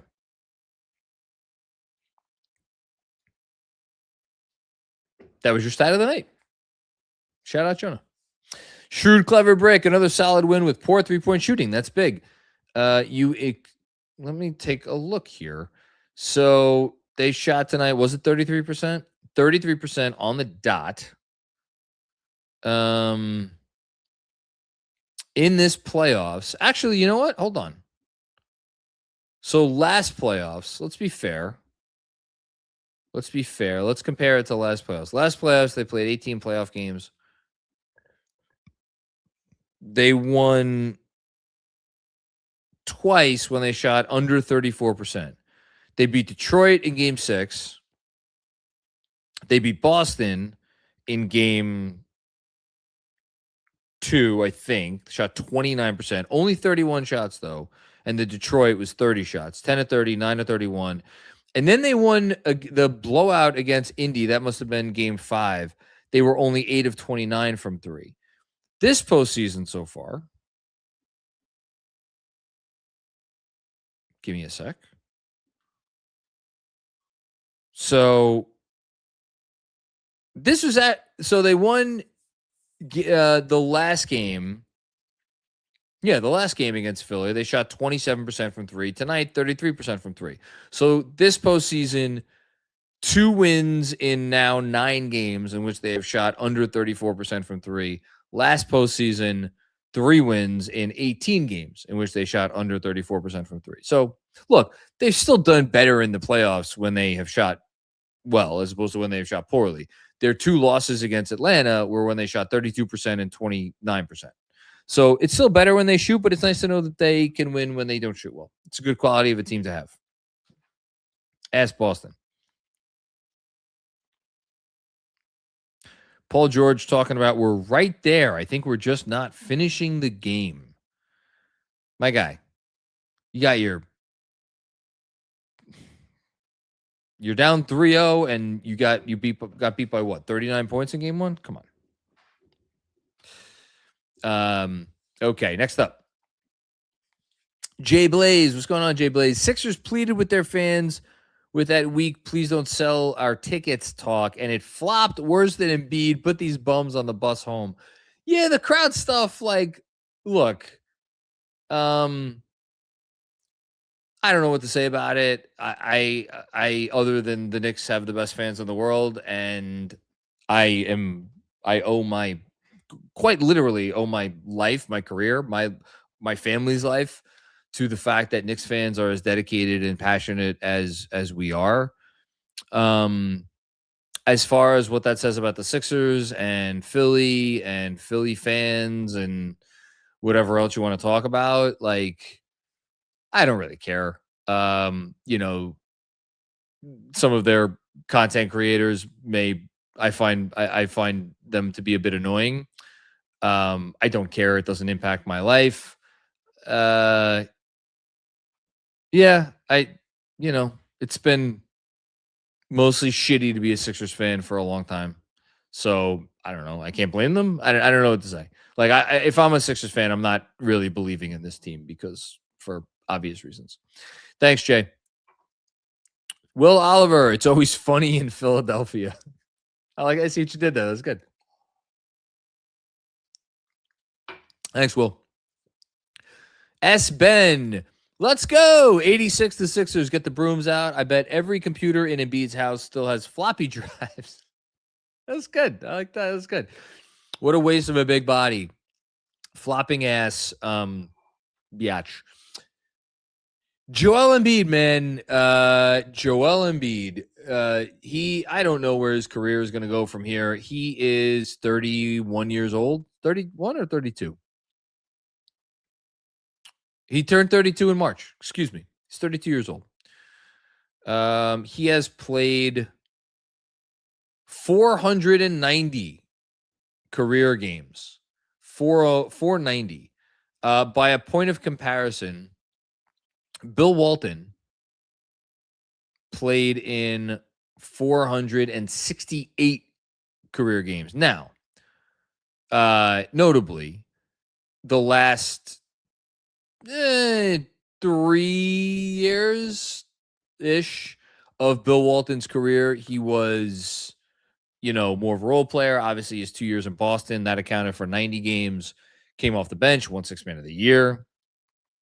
But, like, I do wonder, I don't think we will think, now, Bill Walton also won a championship. He was the best player on a championship team.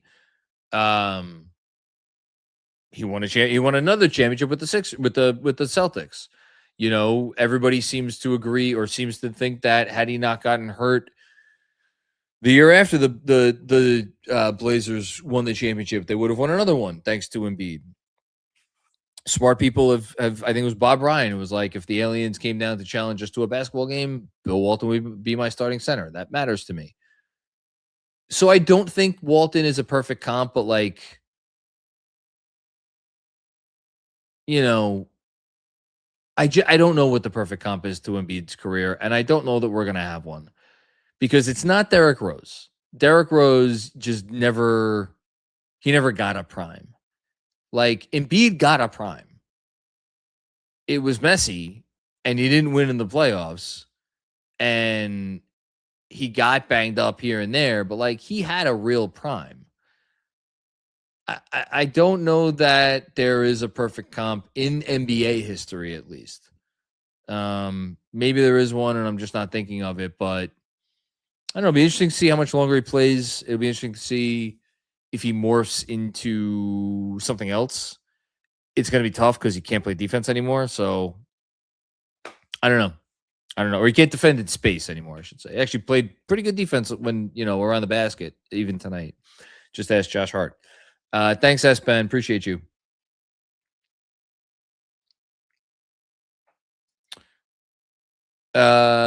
Elbow. What's going on, Elbow? Great win. Don't understand why Philly not run actions for Maxi more instead of Gimpy, Embiid, and Old Man George, because a hot Maxi is scary.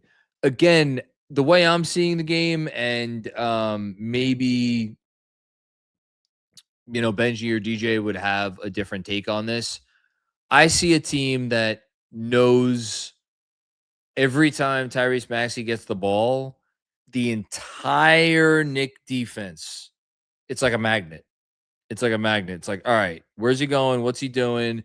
And you could even see on these possessions as Maxey turns the corner, it's like, oh, everybody's shifting. And the Sixers at times have utilized that to their advantage, and they have made plays off of that, and they've gotten buckets off of that and stuff. But I wonder if part of their calculation is the fact that they know all right, we give it to Paul George, it's just one-on-one coverage, and it's just they're not betting their whole defense to stop him. Joel Embiid, former MVP of the league. They know when they give the ball to Joel Embiid, again, for the most part, because Cat was in foul trouble second half and they were giving a second guy there. We're not bending our whole defense to stop him. So I think the Knicks have kind of just put the Sixers in a tough position. And to me, or for me, it really does make me appreciate Jalen Brunson that much more, because this is what every team tries to do to Jalen Brunson. And Jalen Brunson he continues to make enough plays to make teams pay and make teams make really, really difficult decisions. And he still gets his points and he still produces and the whole thing. And look, part of that's because the Knicks have a lot of weapons, more weapons than the Sixers for sure. But a lot of that's on Brunson as well. And I think there were a lot of people who came into this series saying, or feeling oh, Tyrese Maxey could be the best player in the series. Absolutely. It hasn't been close. It's been Brunson all the way. Thanks, Elbow. Appreciate you. Rooting like hell for the Wolves to get back in this game. They had it close, but man, missing some good looks. Mekki, what's going on, man? Again, the freaking MVP of these things, the generosity is again off the charts. Thank you, man. Appreciate you so much. I'm glad I don't have to be stressed on Mother's Day. Thank you, Knicks. So it's funny you say that, because I have the same thought in the back of my head, oh, nice and easy watch. If they win, it's a celebration. If they lose, it's it's okay. We'll get them in game 5, the whole thing. Who am I kidding? Who am I kidding that I'm not going to be sitting here stressing completely on Mother's Day? I'm going to want to end that series. I'm going to be thinking in the back of my mind, at some point, some team's going to come back from 3-0. Now, look, it is not going to be the Sixers team. I could guarantee you that. But, you want to end it. You want to end it. You want to bury these guys, because they are, just feisty enough and good enough and talented enough to be annoying, really annoying. The game 2 came down to the end. I was sitting there sweating tonight out until the last 3 minutes. I understand I was the only one, but take care of business. Finish this thing off. Thanks, Mekki. Appreciate you. Hush, what's going on? Hush. Obviously, I've been very down on the guy. Jalen Brunson, absolute masterclass, man. It's funny how every young guard that looks good is given the moniker next to Brunson. He's one of one. No point guard, shooting guard could replicate this. Let's go Knicks. So I think if you're doing impromptu league hierarchy right now,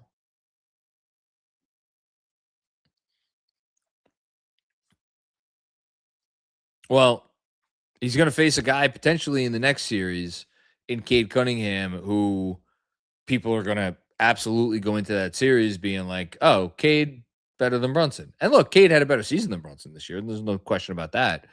So that's a guy. I think a lot of people put Jaylen Brown ahead of Jalen Brunson this year. I would not do that. A lot of people put Donovan Mitchell ahead of Jalen Brunson this year. Take a look at one guy's playoffs and take a look at the other guy's playoffs and tell me that that's a conversation. It's not. Who else? Maxi. So, sorry, Tyrese. You've tried your hardest, but Jamal Murray. I guarantee you there were people in All-NBA voting this year who voted Murray second team and Brunson third team. Guarantee you. Sorry. Nope. Who else? I mean, Ant. And Ant, look, Ant's a special player. And he's a two-way player, and he's a big game player, and he's a big shot maker, and he's all the things. That's probably the conversation. Like after your top echelon of guys, Brunson's in the next conversation. I think it's with Ant. And we'll see. The rest of this game is a big freaking moment for the Wolves here. It just went down 9. There's 10 minutes and change to go. They were in this game. They overcome a really slow start. Would really love to see the Wolves get this game, man. All right. Thanks, Hush. Fro Boy. What's going on, Fro Boy? I used to think Alonzo Trier was him. To celebrate how far we've come, what was your most delusional take from the dark days of the 2010s? I love when I get actual questions on the postgame. That Frank Ntilikina was going to be the next Scottie Pippen. I was so in on Frank Ntilikina. I don't think anybody and it wasn't just me, like a lot of Knicks fans, not every Knicks fan, a lot of Knicks fans were very in on Frank Ntilikina. And I owe Frank so much because my faith in him and belief in him, I got to get that rebound, fueled my growth early on as a content creator because everybody was so negative about the team who covered it. Like the beat reporters were negative, the national media was negative. And I'm like, hey, Frank Ntilikina, this guy's gonna be awesome. Just have faith. But I believed it. I was doing it because I was trying to make it as a content creator. I just, I believed it. And slowly but surely it was like, oh, okay, this is just this. And yeah, man, that was pretty freaking delusional.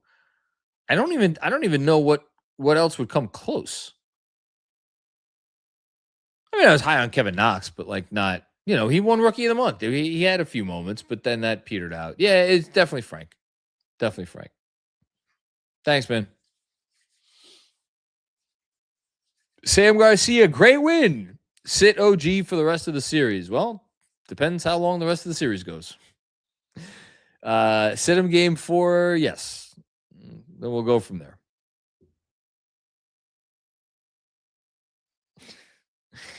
Hush, we are the ones to nail the process in the coffin. I think the process has been in the coffin for a while now. This is Tyrese Maxi's team, and he was not a part of the process. May technically have been, but no, the process has been dead and buried for a while. If this series ends the way, obviously we hope it ends, it's going to be a very interesting offseason in Philly because they had every right to have some really strong, good vibes about this season. If this ends like this, where it's oh, okay, this is never going to be more than it is. I'm curious what happens, especially since they sound like they have a ton of great options. So yeah. Thanks, Hushu. Uptown Hoodie, what's going on, Uptown Hoodie? Yeah, there we go. Come on, 4-point game. The Sixers team is so uniquely unlikable. What a bunch of bootleg bozos. Less than honorable. Daryl, you moron. Thanks for getting rid of Jared McCain. I mean, look, I there are people that defend the McCain trade. I think that's absurd.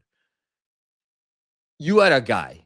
Was he a perfect fit on your team? Did you have financial issues trying to keep Grimes, whatever? Fuck that. You had a guy. You had a real guy, a guy that had some real shit to him. and you trade him away as a rookie? Like, what the fuck are you doing? Or excuse me, a second-year player. What are you doing? You know? It was ridiculous. That said, they do have two of the most likable players in the league in Tyrese Maxey and VJ Edgecombe, and that is the future. Would have been nice to see McCain be part of that future too for them, but like, no, like the rest of this team, that's why I said it's going to be very interesting to see what happens in this offseason, because they know what their future is. Their future is Maxey and Edgecombe, and like, what do you do around them? The future is not Embiid. The future is not Paul George. That ship has sailed, but like, how quickly and how efficiently, not quickly, efficiently, can you get out of that era and move on to the next era? That's the question. And I don't, I'd be interesting to see what they do. Thanks, Uptown. Triple CCC pointer. Nixon, faux. Rest in peace to Moses Malone. Let's go Knicks. Yeah, we didn't get the first round bye, unfortunately, like Moses did that year. But, yeah, and unfortunately, one of those foes was against the Knicks. Win this series in 4. And then listen, probably going to have to go on the road, talk about an environment that is going to be intense. And it's fitting. This team, that would be a fitting final challenge for them before they get to the finals. But we got to get past this Sixers team first. So get one more win, and then we'll talk about what comes next. Dan Ragsdale, thank you for the contribution. Appreciate you. Hush Zoo, the Macau tournament, incredible, man. Fuck them picks. Or the Macau turnaround, excuse me. I mean, just hold on. First 5 games of the playoffs. This playoffs. The playoffs we're in right now. First 5 games. 7.2 points on 44% shooting and 27% from 3. Those are the first X number of games. He had, what did he have tonight?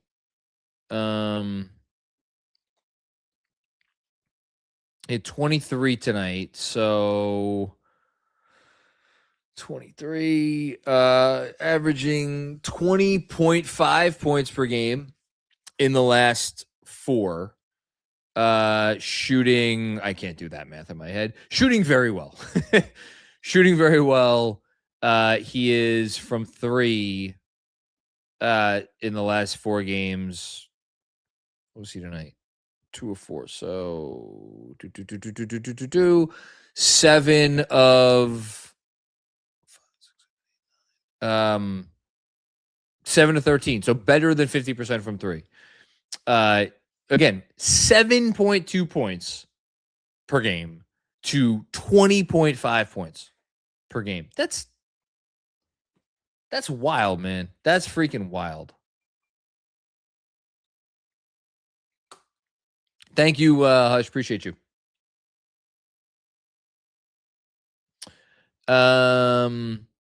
Jeff with another one. Jeff Guitars. I've done plenty of rewatches of games the day after.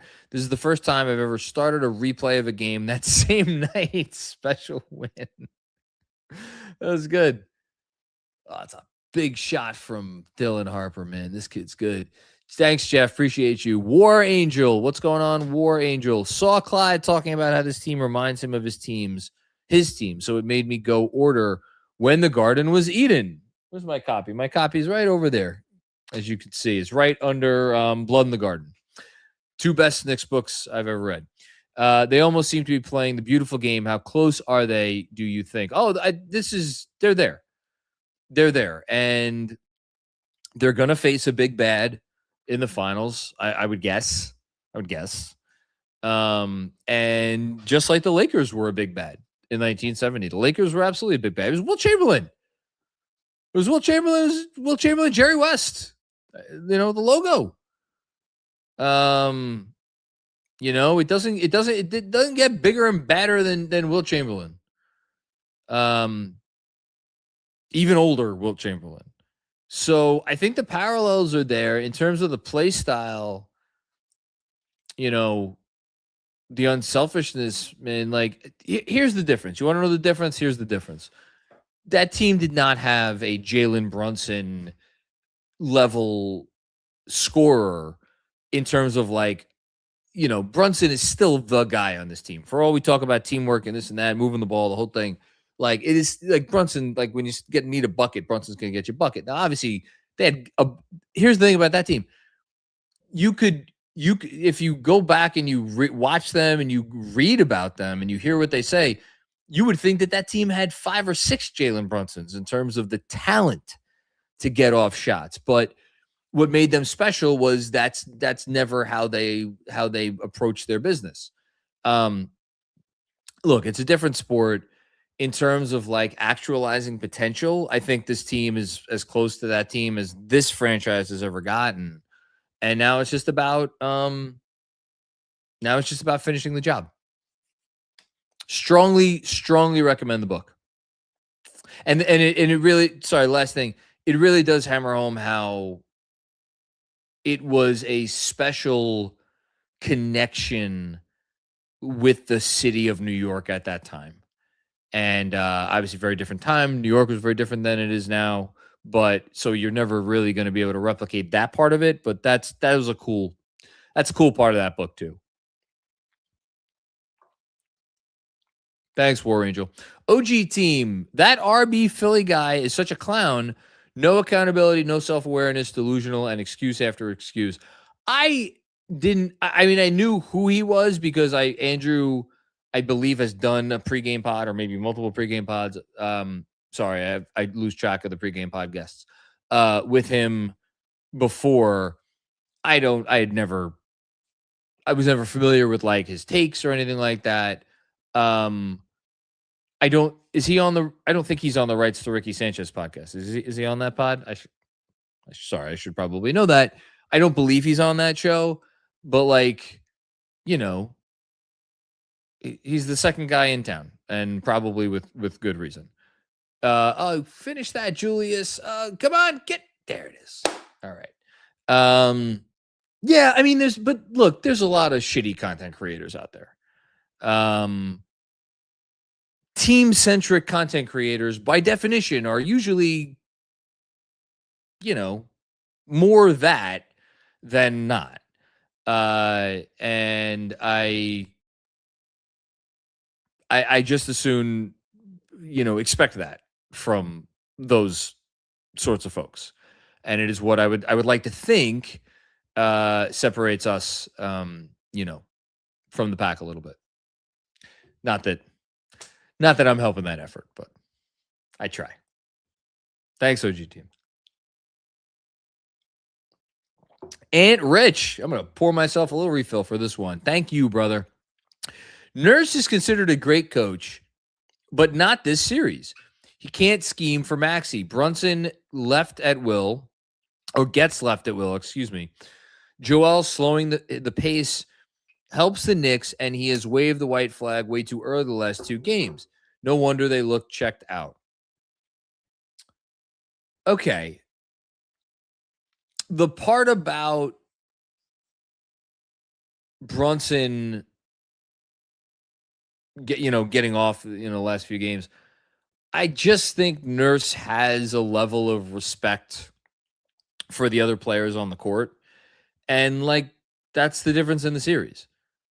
The Knicks have challenged Tyrese Maxey to make plays for others and for those other people to make plays. And tonight, again, Oubre kind of did. Not really. The Knicks it is a better team. And I mean that in 2 senses. One, it is a better team in terms of how they operate together as opposed to the Sixers. And that might be due in part to the fact that the Sixers have been so banged up all year. I don't know that they've ever gotten to the level of cohesion and coherence that the Knicks are at right now. And also just the Knicks have more talent. I'm going to go back to what I said at the top of the show in the monologue or duologue. Excuse me, Benji. Because it's two people. The reason why the last 2 years have been so frustrating at times is not because we lamented the lack of talent. We lamented the talent not living up to itself. And so when you have a collection of players, the likes of which, Karl Anthony Towns, OG Anunoby, Mikal Bridges, Josh Hart, Josh Hart, I go back to that interview earlier in the year. I forget what the context was. I forget everything about it, but basically he was like alluding to the fact that if I'm your number one player, your team's probably not going to be very good. And then, but he's like, but number 2, number 3, whatever. He's their number 5. I know, look, because fans, whatever, there's a subset of fans that just are always going to be hard on him. If Josh Hart's your number 5, he's your 5th best player, you have abundance of riches. So to bring this back to your comment, this is not to say that Nick Nurse has done an exceptional job. I don't think he has. But I'll go back to what, friend of the pod, Jeff Van Gundy, said not only to me, but has said many times over the years in various formats. As a coach, you are ultimately limited by your talent. And I think Nick Nurse is dealing with certain limitations, not only in the amount of guys he has to go to, but in the talent he has on the floor. Quentin Grimes has not been good this series, all due respect to the threes he had tonight. Kelly Oubre is a limited player in terms of the pressure he puts on you. Credit to him for scoring 22 points tonight, but still. VJ Edgecombe has been fine, but he's a rookie. He's a rookie. And he's expected to be their 4th guy. That's a lot of pressure. So anyway, sorry for that diatribe, but I hope you get where I'm coming from here. I'm always going to defend the coach, but I don't think Nurse has coached a great series by any stretch of the imagination. He hasn't coached a great series. Thanks, Ant. Anthony Sixto, Jeff is the analogy king. That was, I mean it. That was inspiring stuff from Jeff. He has a gear, and that's the biggest thing, I think, for me over the last couple of years here at Knicks Film School. I have gained such an appreciation for how people can just go about this stuff so differently, and it's all great in its own way, I could never do what Jeff does. I could sit here. You'll never get that out of me. It's not my tool, but it's not my tool chest. And for him, it's it's nothing. And it's just, he's just a great teammate to have. And I feel so fortunate literally every day that we were able to snag him, and he's been part of what we do here. And I'm glad people get to experience that, because he's pretty great. Thanks, Anthony. Joseph Zakola. What's going on, Joseph? The Shamit playoff game? Was it the Shamit game? I don't know. I guess. It's tough because Brunson was so good and Mikal was so good and Mitch was so good. I am feeling our depth and our resiliency at once right now. And Cap and Mikal killing it to put their feet on the Sixers' throats. This is the way. Let's fucking go, Knicks. It's the best Shamit playoff game he's had as a Knick. So, wonder if he's ever had a bigger playoff game in his career. I might look that up. Thanks, Joseph.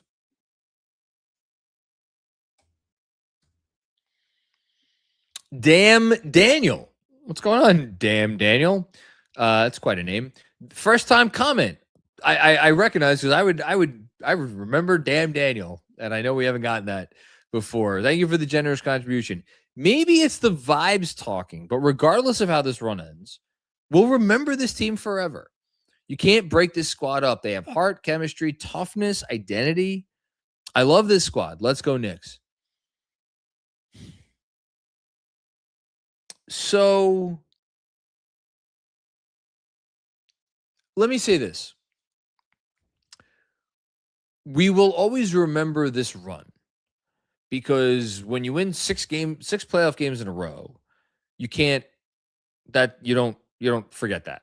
Especially since this franchise has been around for 80 years and they previously had done it one time. By the way, this is Landry Shamet's 3rd highest scoring playoff game in his career. He had a higher scoring playoff game with the Clippers and with the Suns, believe it or not. So yeah. Anyway, we'll always remember this run, the run of dominance. We'll always look back on like, holy shit. Do you remember that when those couple of weeks where they beat the Hawks by like 80 points and then they came back and they kicked the shit out of the Sixers by just as many points and the Sixers had no answer and they maybe ended the process and the whole thing? Man, what a shot by Wemby. My God. So we'll always remember that. If they lose in the conference finals, and again, I'm not saying they will. I don't think they will. I think they will win I think they will win the series. I think they'll win in the conference finals. If they lose in the conference finals,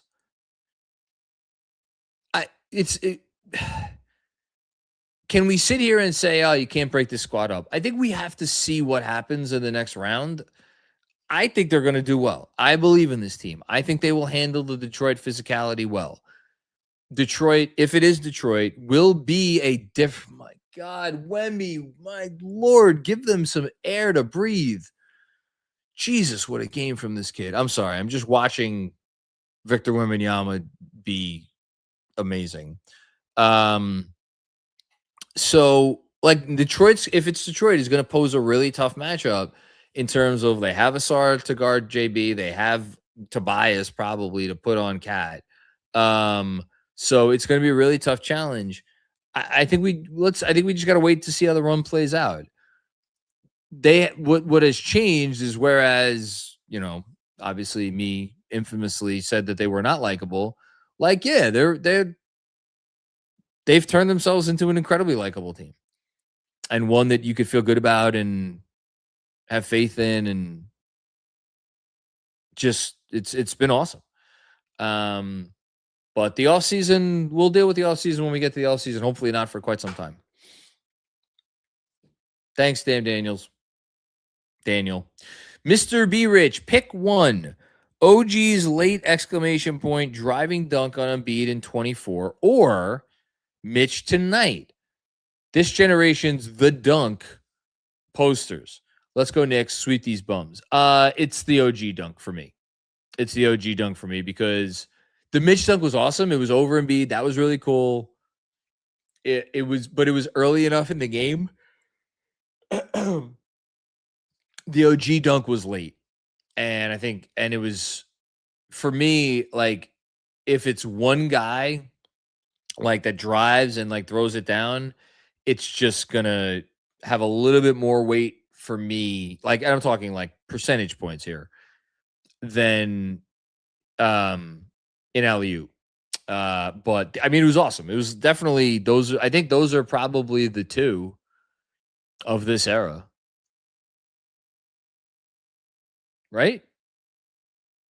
Yeah, probably. I mean, there's Precious threw some down, but other than that, yeah, they've been the two. Thanks, Mr. B. Rich. 20 Beach Chair. What's going on, Beach Chair? Let's just take a moment to reflect. We're a game away from the conference finals. The Knicks are looking awesome. We used to pray for times like these. Let's fucking go, Knicks. Yes. Amen. Nothing to add. Perfect comment. Appreciate you. And Rich with another one. Thank you, and again. Coward, Broussard, Simmons, Nick Wright, Hammond, Allen, all on record saying they don't consider Brunson a franchise player. Ironically, they do consider Maxi one. Brunson just keeps making those takes look foolish.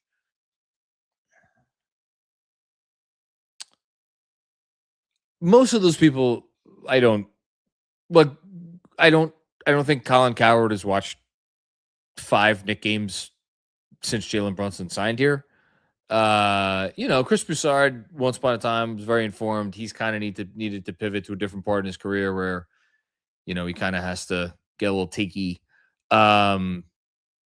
Nick Wright, I don't care.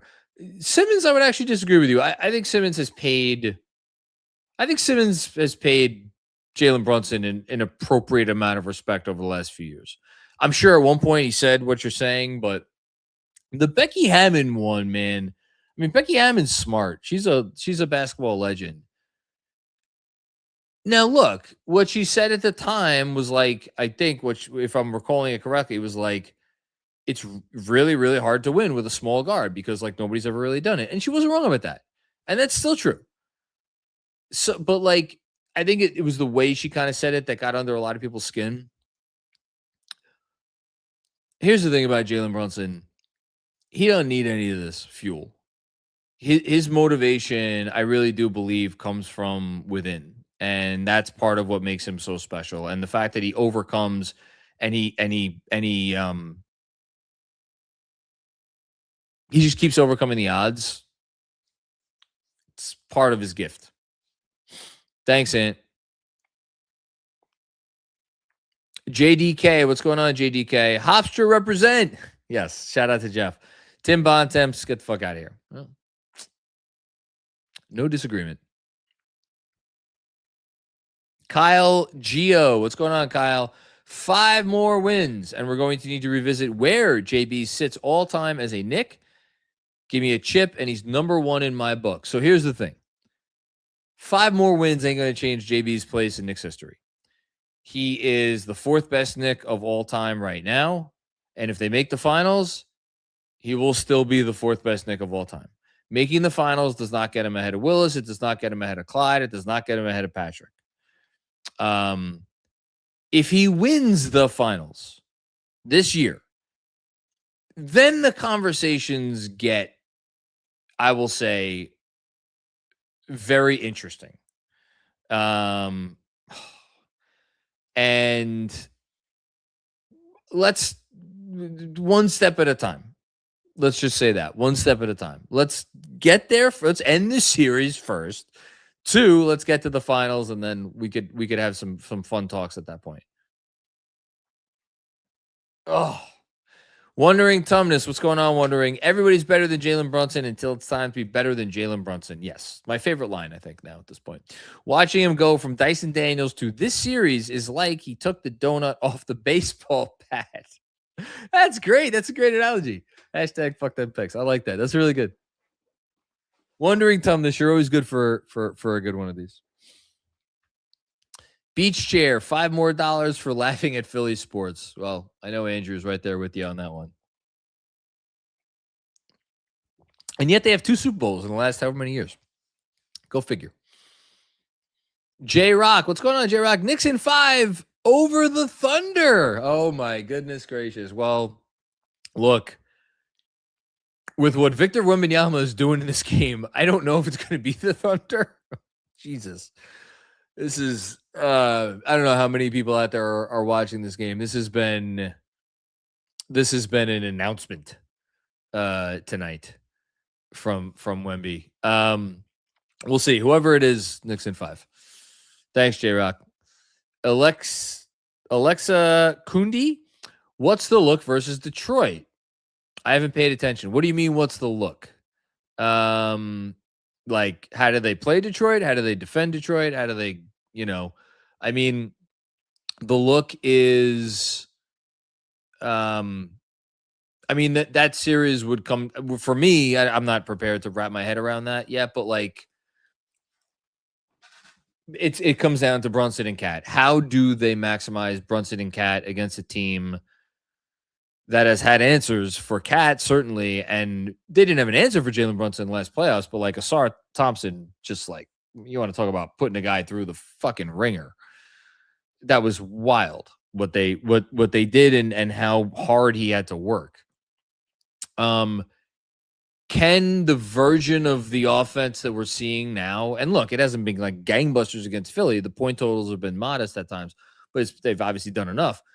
Can the version of the offense we're seeing now look anything like this version against the Pistons? That's question number 1. In terms of how they defend the Pistons, I'm not going to sit here and be like, oh, it's going to be easy to defend. It won't be easy. It's never easy. But that's going to be more about, boxing out, not getting backdoor cut, And then that's going to be an OG series. It's going to be the biggest series of OG Anunoby's career because they're going to say, okay, go stop that guy. And, we'll see if you can stop him. If it gets to that. And if Detroit wins. Thanks, Alexa. Mike Kelly, what's going on, Mike? Let's use these dollars to get Benji a new background. Okay. Well, duly noted. He looks like he live streams from Osama's underground bunker. Go Knicks, go Benji. If I was Benji, I would take such offense to that. He doesn't have a podcast studio in his house, unfortunately. I'm lucky enough to been able to build one. Shout out to my mom. Yeah, we'll listen. Benji, his takes and his insight is so good. He could be podcasting from Osama's underground bunker, and it would still be better than anybody else's stuff. So shout out to him. Thanks, Mike. I will also just jump on stage as John puts his headphones on. Mike, I will just say, I'm trying. Like, we've tried. We have tried getting to adjust the angle on his desk. We have tried to get the lighting so you can see the trophy that's behind him. We've tried. He has a trophy behind him? Exactly. Exactly. Brian Les, what's going on, Brian? 6 straight, resilient, Brooklyn Bridges, sham guy back, Embiid in shambles. If this keeps up, may I suggest KFS find a sponsorship with a disposable pants company? What are we tying with Paul Pierce here? Okay, thanks. Hashtag clean up on aisle me. I dig it. Thanks, Brian. We've all soiled ourselves at some point. Hey, David. What's going on, David? Great to hear from you, man. Hope everything's well. Embiid complains about refs because that's the opponent he plays every night, not the other basketball team. As usual, David making the smartest comment that anybody has made in the night. What a great observation. And it's so true. Embiid's always worrying about someone else. Embiid's always worried about someone else. And that's part of why he has never gotten to the second round of the playoffs or third round of the playoffs, and probably not going to start now. Thanks, David. Really appreciate you, man. Hush with another one. McCall genuinely feels like the Nets-Phoenix hybrid we always dreamed of. Right now he does. Yeah, absolutely he does. Let's see if he could continue to do it against non-drop coverage, which I doubt the next opponent is going to play. Unreal perimeter defense with great shot making. Excuse me. Absolutely worth the picks. Everything we're getting right now, even as obviously the third option tonight, even as the fourth option on the Knicks, he's absolutely worth the picks. This is what they need from him. This is what they got him for. He's fulfilling every obligation. Every obligation.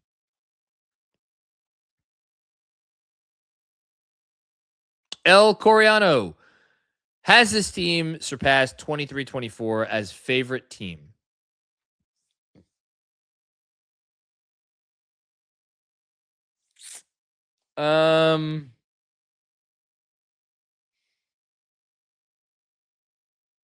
No.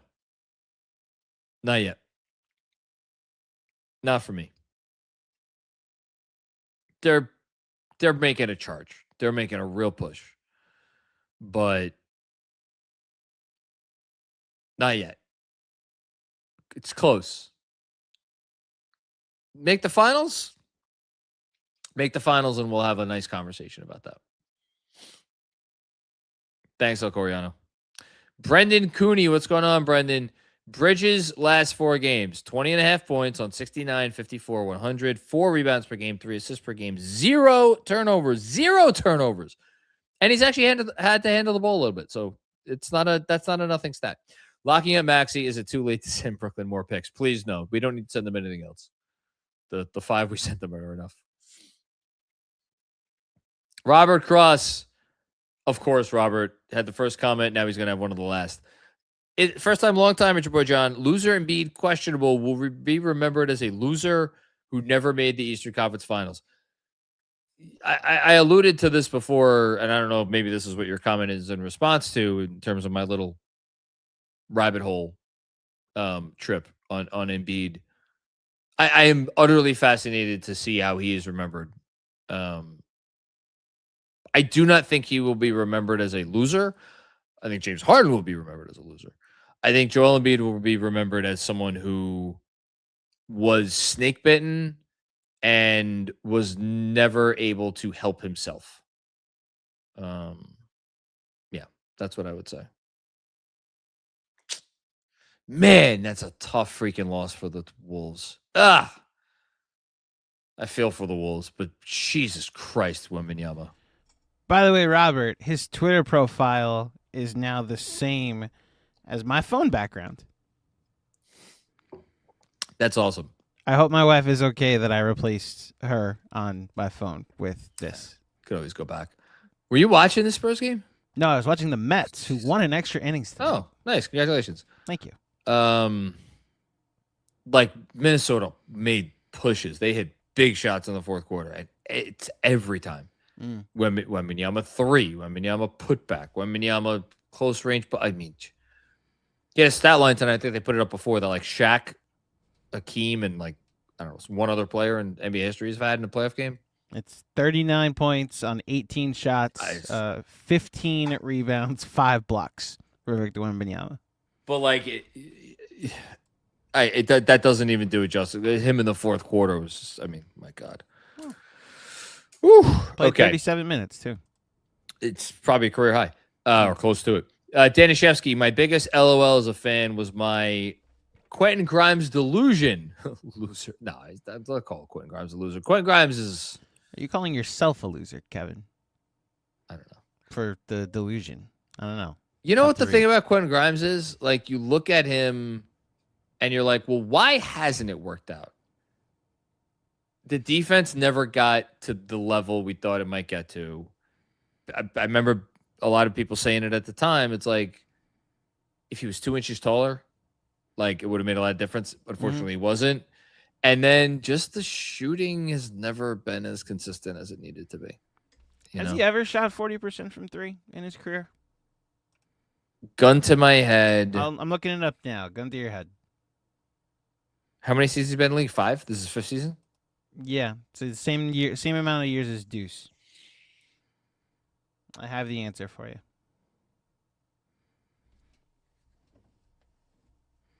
I'm going to say no. The answer is no. Do you know what his high is? Was his high as a Knick? No. Oh, it was last year. So what did he shoot last year? 38, 39? So total last year, he shot 38.5%, which is lower than his highest as a Knick, which was 38.6. Oh. Which happened his second I thought you said season. that. I said it was his highest. Wait for me to finish. Okay. His high is the first half of last season when he played in Dallas. The first half of last season? Yeah. Yeah, okay. Yeah. I'm specifically going by when has he ever. Oh. So I'm just going by full seasons. Yes. Yeah. His highest as a Knick was the first season he played with Jalen Brunson. Got it. He shot 38.6%. Starting shooting guard on that team. Yep. Or no, sorry. And intended starting shooting guard. And then he started the most games that season at shooting guard, yes. And then because Fournier was the starting to start the year, and then after the game we went to against the Thunder, Fournier was never heard from again. By the way, I think I have a bias against European players because there was a picture going around the other day of like one of those, someone sent around a picture of like the first Mitch team, the 2018-19 team. It was like, if you can't name all the players on this team, fuck off. You're not a real Knicks fan. There's more commentary about the side talk wannabes that are outside. But yes, I'll be honest, I was only able to miss one, which is why I was kind of proud of myself. So here's the thing.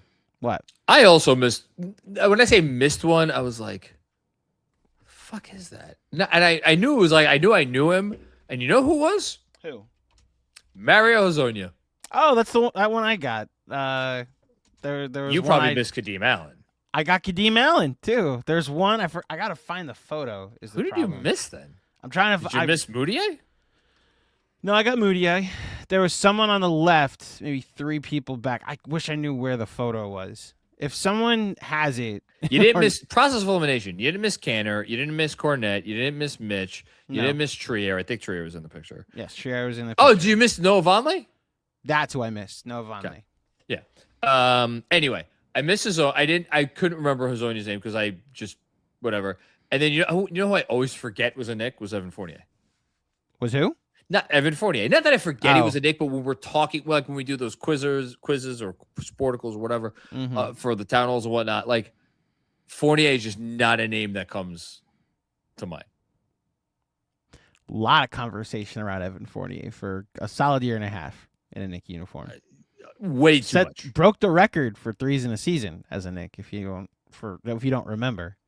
Of course, that I remember. 273. The following season, I don't remember the number. I just remember Dante broke it. I want to say Fournier had 273, and I want to say Dante was at 293. Let's see how close I came. This photo is amazing. I mean, there are tougher ones than that. There are ones from like the mid 2000 teens and whatnot that are harder. Like there are some that I wouldn't get everybody. I don't think. Oh. You know what? I realized I was looking at my phone as to what photo I'm talking about, and I that photo is amazing. The 2019 photo. I'm looking at a Fireside Knicks version or edit of the Mitch dunk. Fireside Knicks? It's one of the content creators, but they edited the Mitch dunk and put the quote. It don't got a truck in it, which is why Mitch. For those who, oh wow, my white balance is off.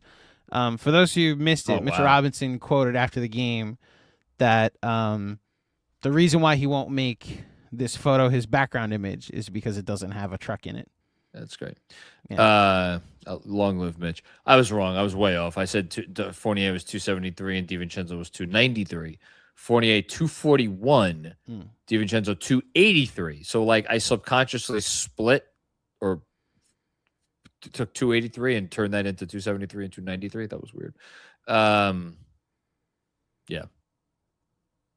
Jalen Brunson this season, 6 most threes ever. Yeah. Well, there you go. 195. Last one. David Sanch, or maybe Sanchez. I don't know. It wasn't too long ago when Sunday's draft lottery would be the only Knicks-related event I'd be looking forward to. Instead, I'm dreaming of a second-round sweep. Pinch me. Pinch me, man. It's 2:36 in the morning. Got 4,500 people watching. The Knicks are up 12:36. What did I say? 2:36. Scared the shit out of me. I mean, feels like 2:36. Is Izzy still awake? No. Okay, She was. I was worried because like we were on. What do we have? 70 super chats tonight. We were on super chat like 7, and she was like very adamant that I needed to stop what I was doing immediately and tend to her and lay down with her. And then she did what 5-year-olds do, and she passed out on the couch. There you go. A hell of a night. I'll say. It's a hell of a night. This is a. I mean, a lot of people have said it, and it really does bear repeating. Whether you're a fan for the last 5 years or whether you're a fan for 50 plus years, really do try to make an effort to take this in, appreciate this, enjoy it, live in it, sit in it, because it's just, Jeff said it, like the future is never guaranteed. It's just not. And you never know what's going to happen. So pretty special stuff what this team is giving us right now. And it is just, man, it's right there for them. And they're grabbing it. And we just got to hope they keep doing that. So. Amen, brother. All right. Let's get out of here. Shout out to this guy, Andrew Claudio. Shout out to Mr. Robinson. Not shout out to Joel Embiid. No. Shout out to Joel loser, questionable Embiid. Mm-hmm. Can't spell Joel without L is literally the last two letters of his name. Joel Embiid. Puts the L in Embiid. Shout out to Kev, producer extraordinaire. Shout out to Jeff. Puts the L in Joel. That's what I was trying to say. Literally, the last part of his name is L. Joel. Joel. There you go. Jor-El. Maybe he's like. Nah, there's nothing super about him other than the whining he does after games. Jor-El took an L because he died. He stayed with his planet. Jor-El did. You're right. Had to do the connection and the lineage there. Can I give you my hot take of the summer? Okay. I think Supergirl is going to do well. I think it will too. I think people are going to go see that film.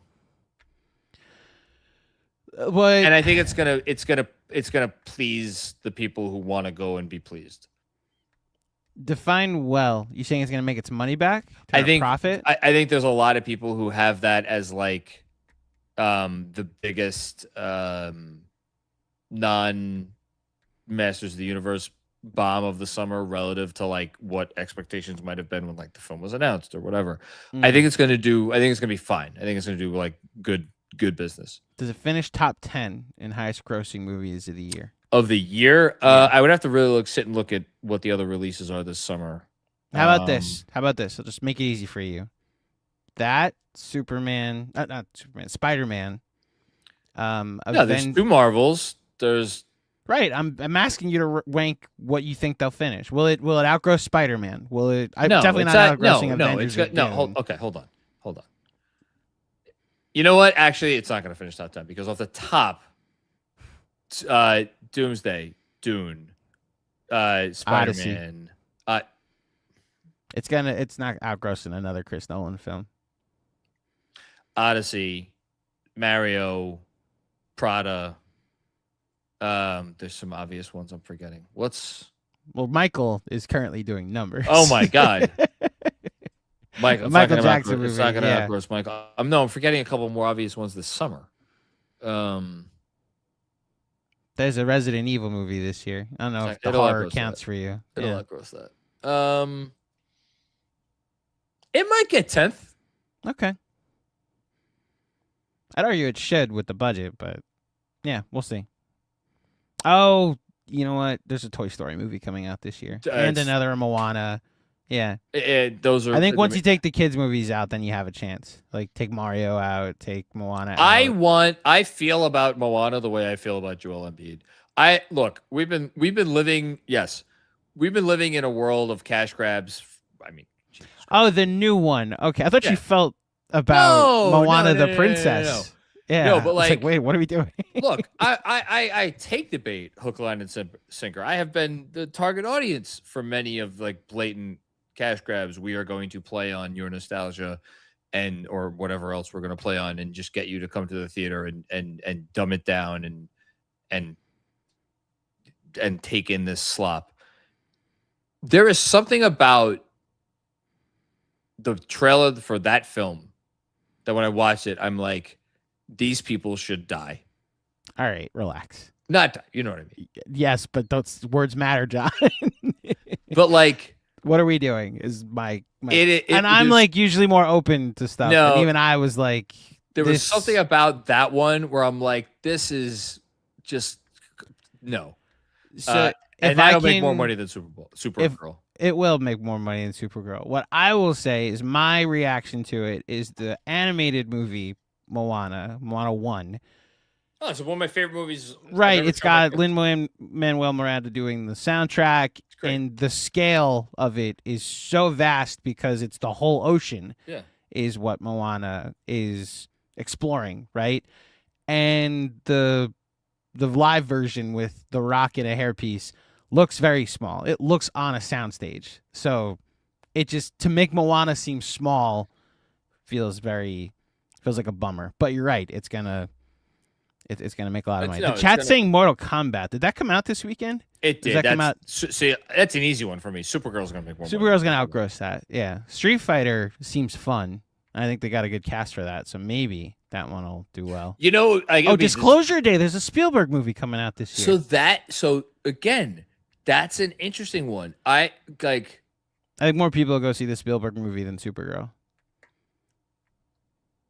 I would even money. I would bet on Disclosure Day. I don't know what odds I'm giving it. I don't know. The thing that all these other big blockbusters have is stars, and no disrespect to the woman who's playing Haley Supergirl. Alcock. Yeah, Haley Alcock. She's just not that big a star. I don't think it's gonna. And I don't think this is a star-making vehicle. She's, I think the trailer is poppy. What does that mean? I think it's appealing I think it's visually appealing to a certain type of person. I think it's gonna have to. I mean, look, we'll see. I think it's gonna have to have some good reviews come out, and then the pre-sale isn't gonna be great, but maybe it can gain some momentum. I think there industry people are obviously feasting off of the fact that the CinemaCon panel with her and I don't even know who else was on it was an utter fucking disaster. I heard the reports from The Ringer too. Yeah, they also hated the Avengers stuff, and it's just irrelevant. All the Avengers stuff. The Avengers gonna. I think Avengers is gonna be the highest grossing movie of the year, which is not a weird crazy thing to say. 3 of the other 4 Avengers movies are 3 of the 6 biggest movies ever. What are you saying outgrosses it? So it's still on the same weekend as Dune right now. Yes. Dune outgrossing Avengers on opening weekend would be the equivalent of what NBA upset? Is that Nuggets over the Sonics? Is that no? Because Dune's it'd be like. It would be it's not. That's my point. It would not be Nuggets over Sonics. It would be like Knicks over Heat in 1999. I don't think it's a 1-8. Dune isn't an 8 seed. They're that Knicks team wasn't a real 8 seed. But I don't think this is okay. So hold on, it's Sixers over Celtics. That's what it would be. Maybe I think Dune is closer to a 4 seed. That's my point. It's it's more of a 4 beating a 1. No, you're missing the analogy because now we're in this. You're moving us forward to the second round. Well, okay, but that's my point. Is that I think these are movies in their second and third rounds. Or I guess if you're Avengers, you're at the end of a dynasty, wondering if you have another run in you. But this is a 4 seed that has had 3 great years against the 1 seed that might be the reporting. The industry reaction to if Dune outgrosses Doomsday on opening weekend would be. I'm trying to think what would. I don't think it will, but I understand what you're saying. Again, I'm agreeing with you. I don't think it will either. I think you got to go back to when the Pistons dethroned the Lakers or the Celtics. It's something like that. Whatever Black Adam did in its opening weekend, I think the reporting would be more severe than that on it, in terms of how that would be. Yeah, in terms of how that would be taken. Black Adam was an 8 seed. I think the analogy Black I'll Adam come got up with, knocked out of the play. Yeah, seriously. I think the best analogy I could make, which it's not a 1-to-1, because I think Dune, the more and more I think about it, they've become a 1 seed at this point. It's the Lakers Pistons finals from 2004. Where it's the Lakers have all these stars that you remember from years past. And it's of course they're going to win. They're the Pistons, heavy underdogs. They just hit all the right notes and have a great story about them. And you look up and it's this was a gentleman's sweep. So, and then the other team, the Lakers, completely disbands after that. Which is what'll happen to the MCU if Dune outgrosses it that weekend. I'm sorry. You know what the comp is? Oh, we got to get out of here. It's fucking. That's fine. 1 in the morning. You got us to 3 hours. This is the comp. It's not a basketball comp, but this is the comp. It's an Avengers movie. If it gets outgrossed, it's the Chiefs losing to the Super Bowl to the Eagles in the Super Bowl. That's the comp. Yes, there you go. That's good. That's good. Because that Chiefs team, everybody was like, how'd this team go 15-1? Or whatever, 15-2 with the because it's the Chiefs loss. and it's Mahomes Right. and it's the Magic. Yeah. This is an Avengers movie. Everybody just looks at it. It's an Avengers movie. There you go. That's it. All right. Thanks everybody for checking out another episode of ostensibly a basketball podcast. There you go. We will be back. Me and Andrew, I think we're doing tomorrow, right? 12:30. 12:30, which is it's after 12:30 already. So that means we'll be back in less than 12 hours. Everybody just mark your calendars for that. If you dig what we're doing here, and how could you not, be sure to like this video, do all the other things that you do to support the things that you love, like dunk all over them, as you can see on the screen right here. Look at Embiid's face there. It's amazing. He's not happy. Good. He's not I hope all the demons from 2024 were exercised in this dunk from Mitch.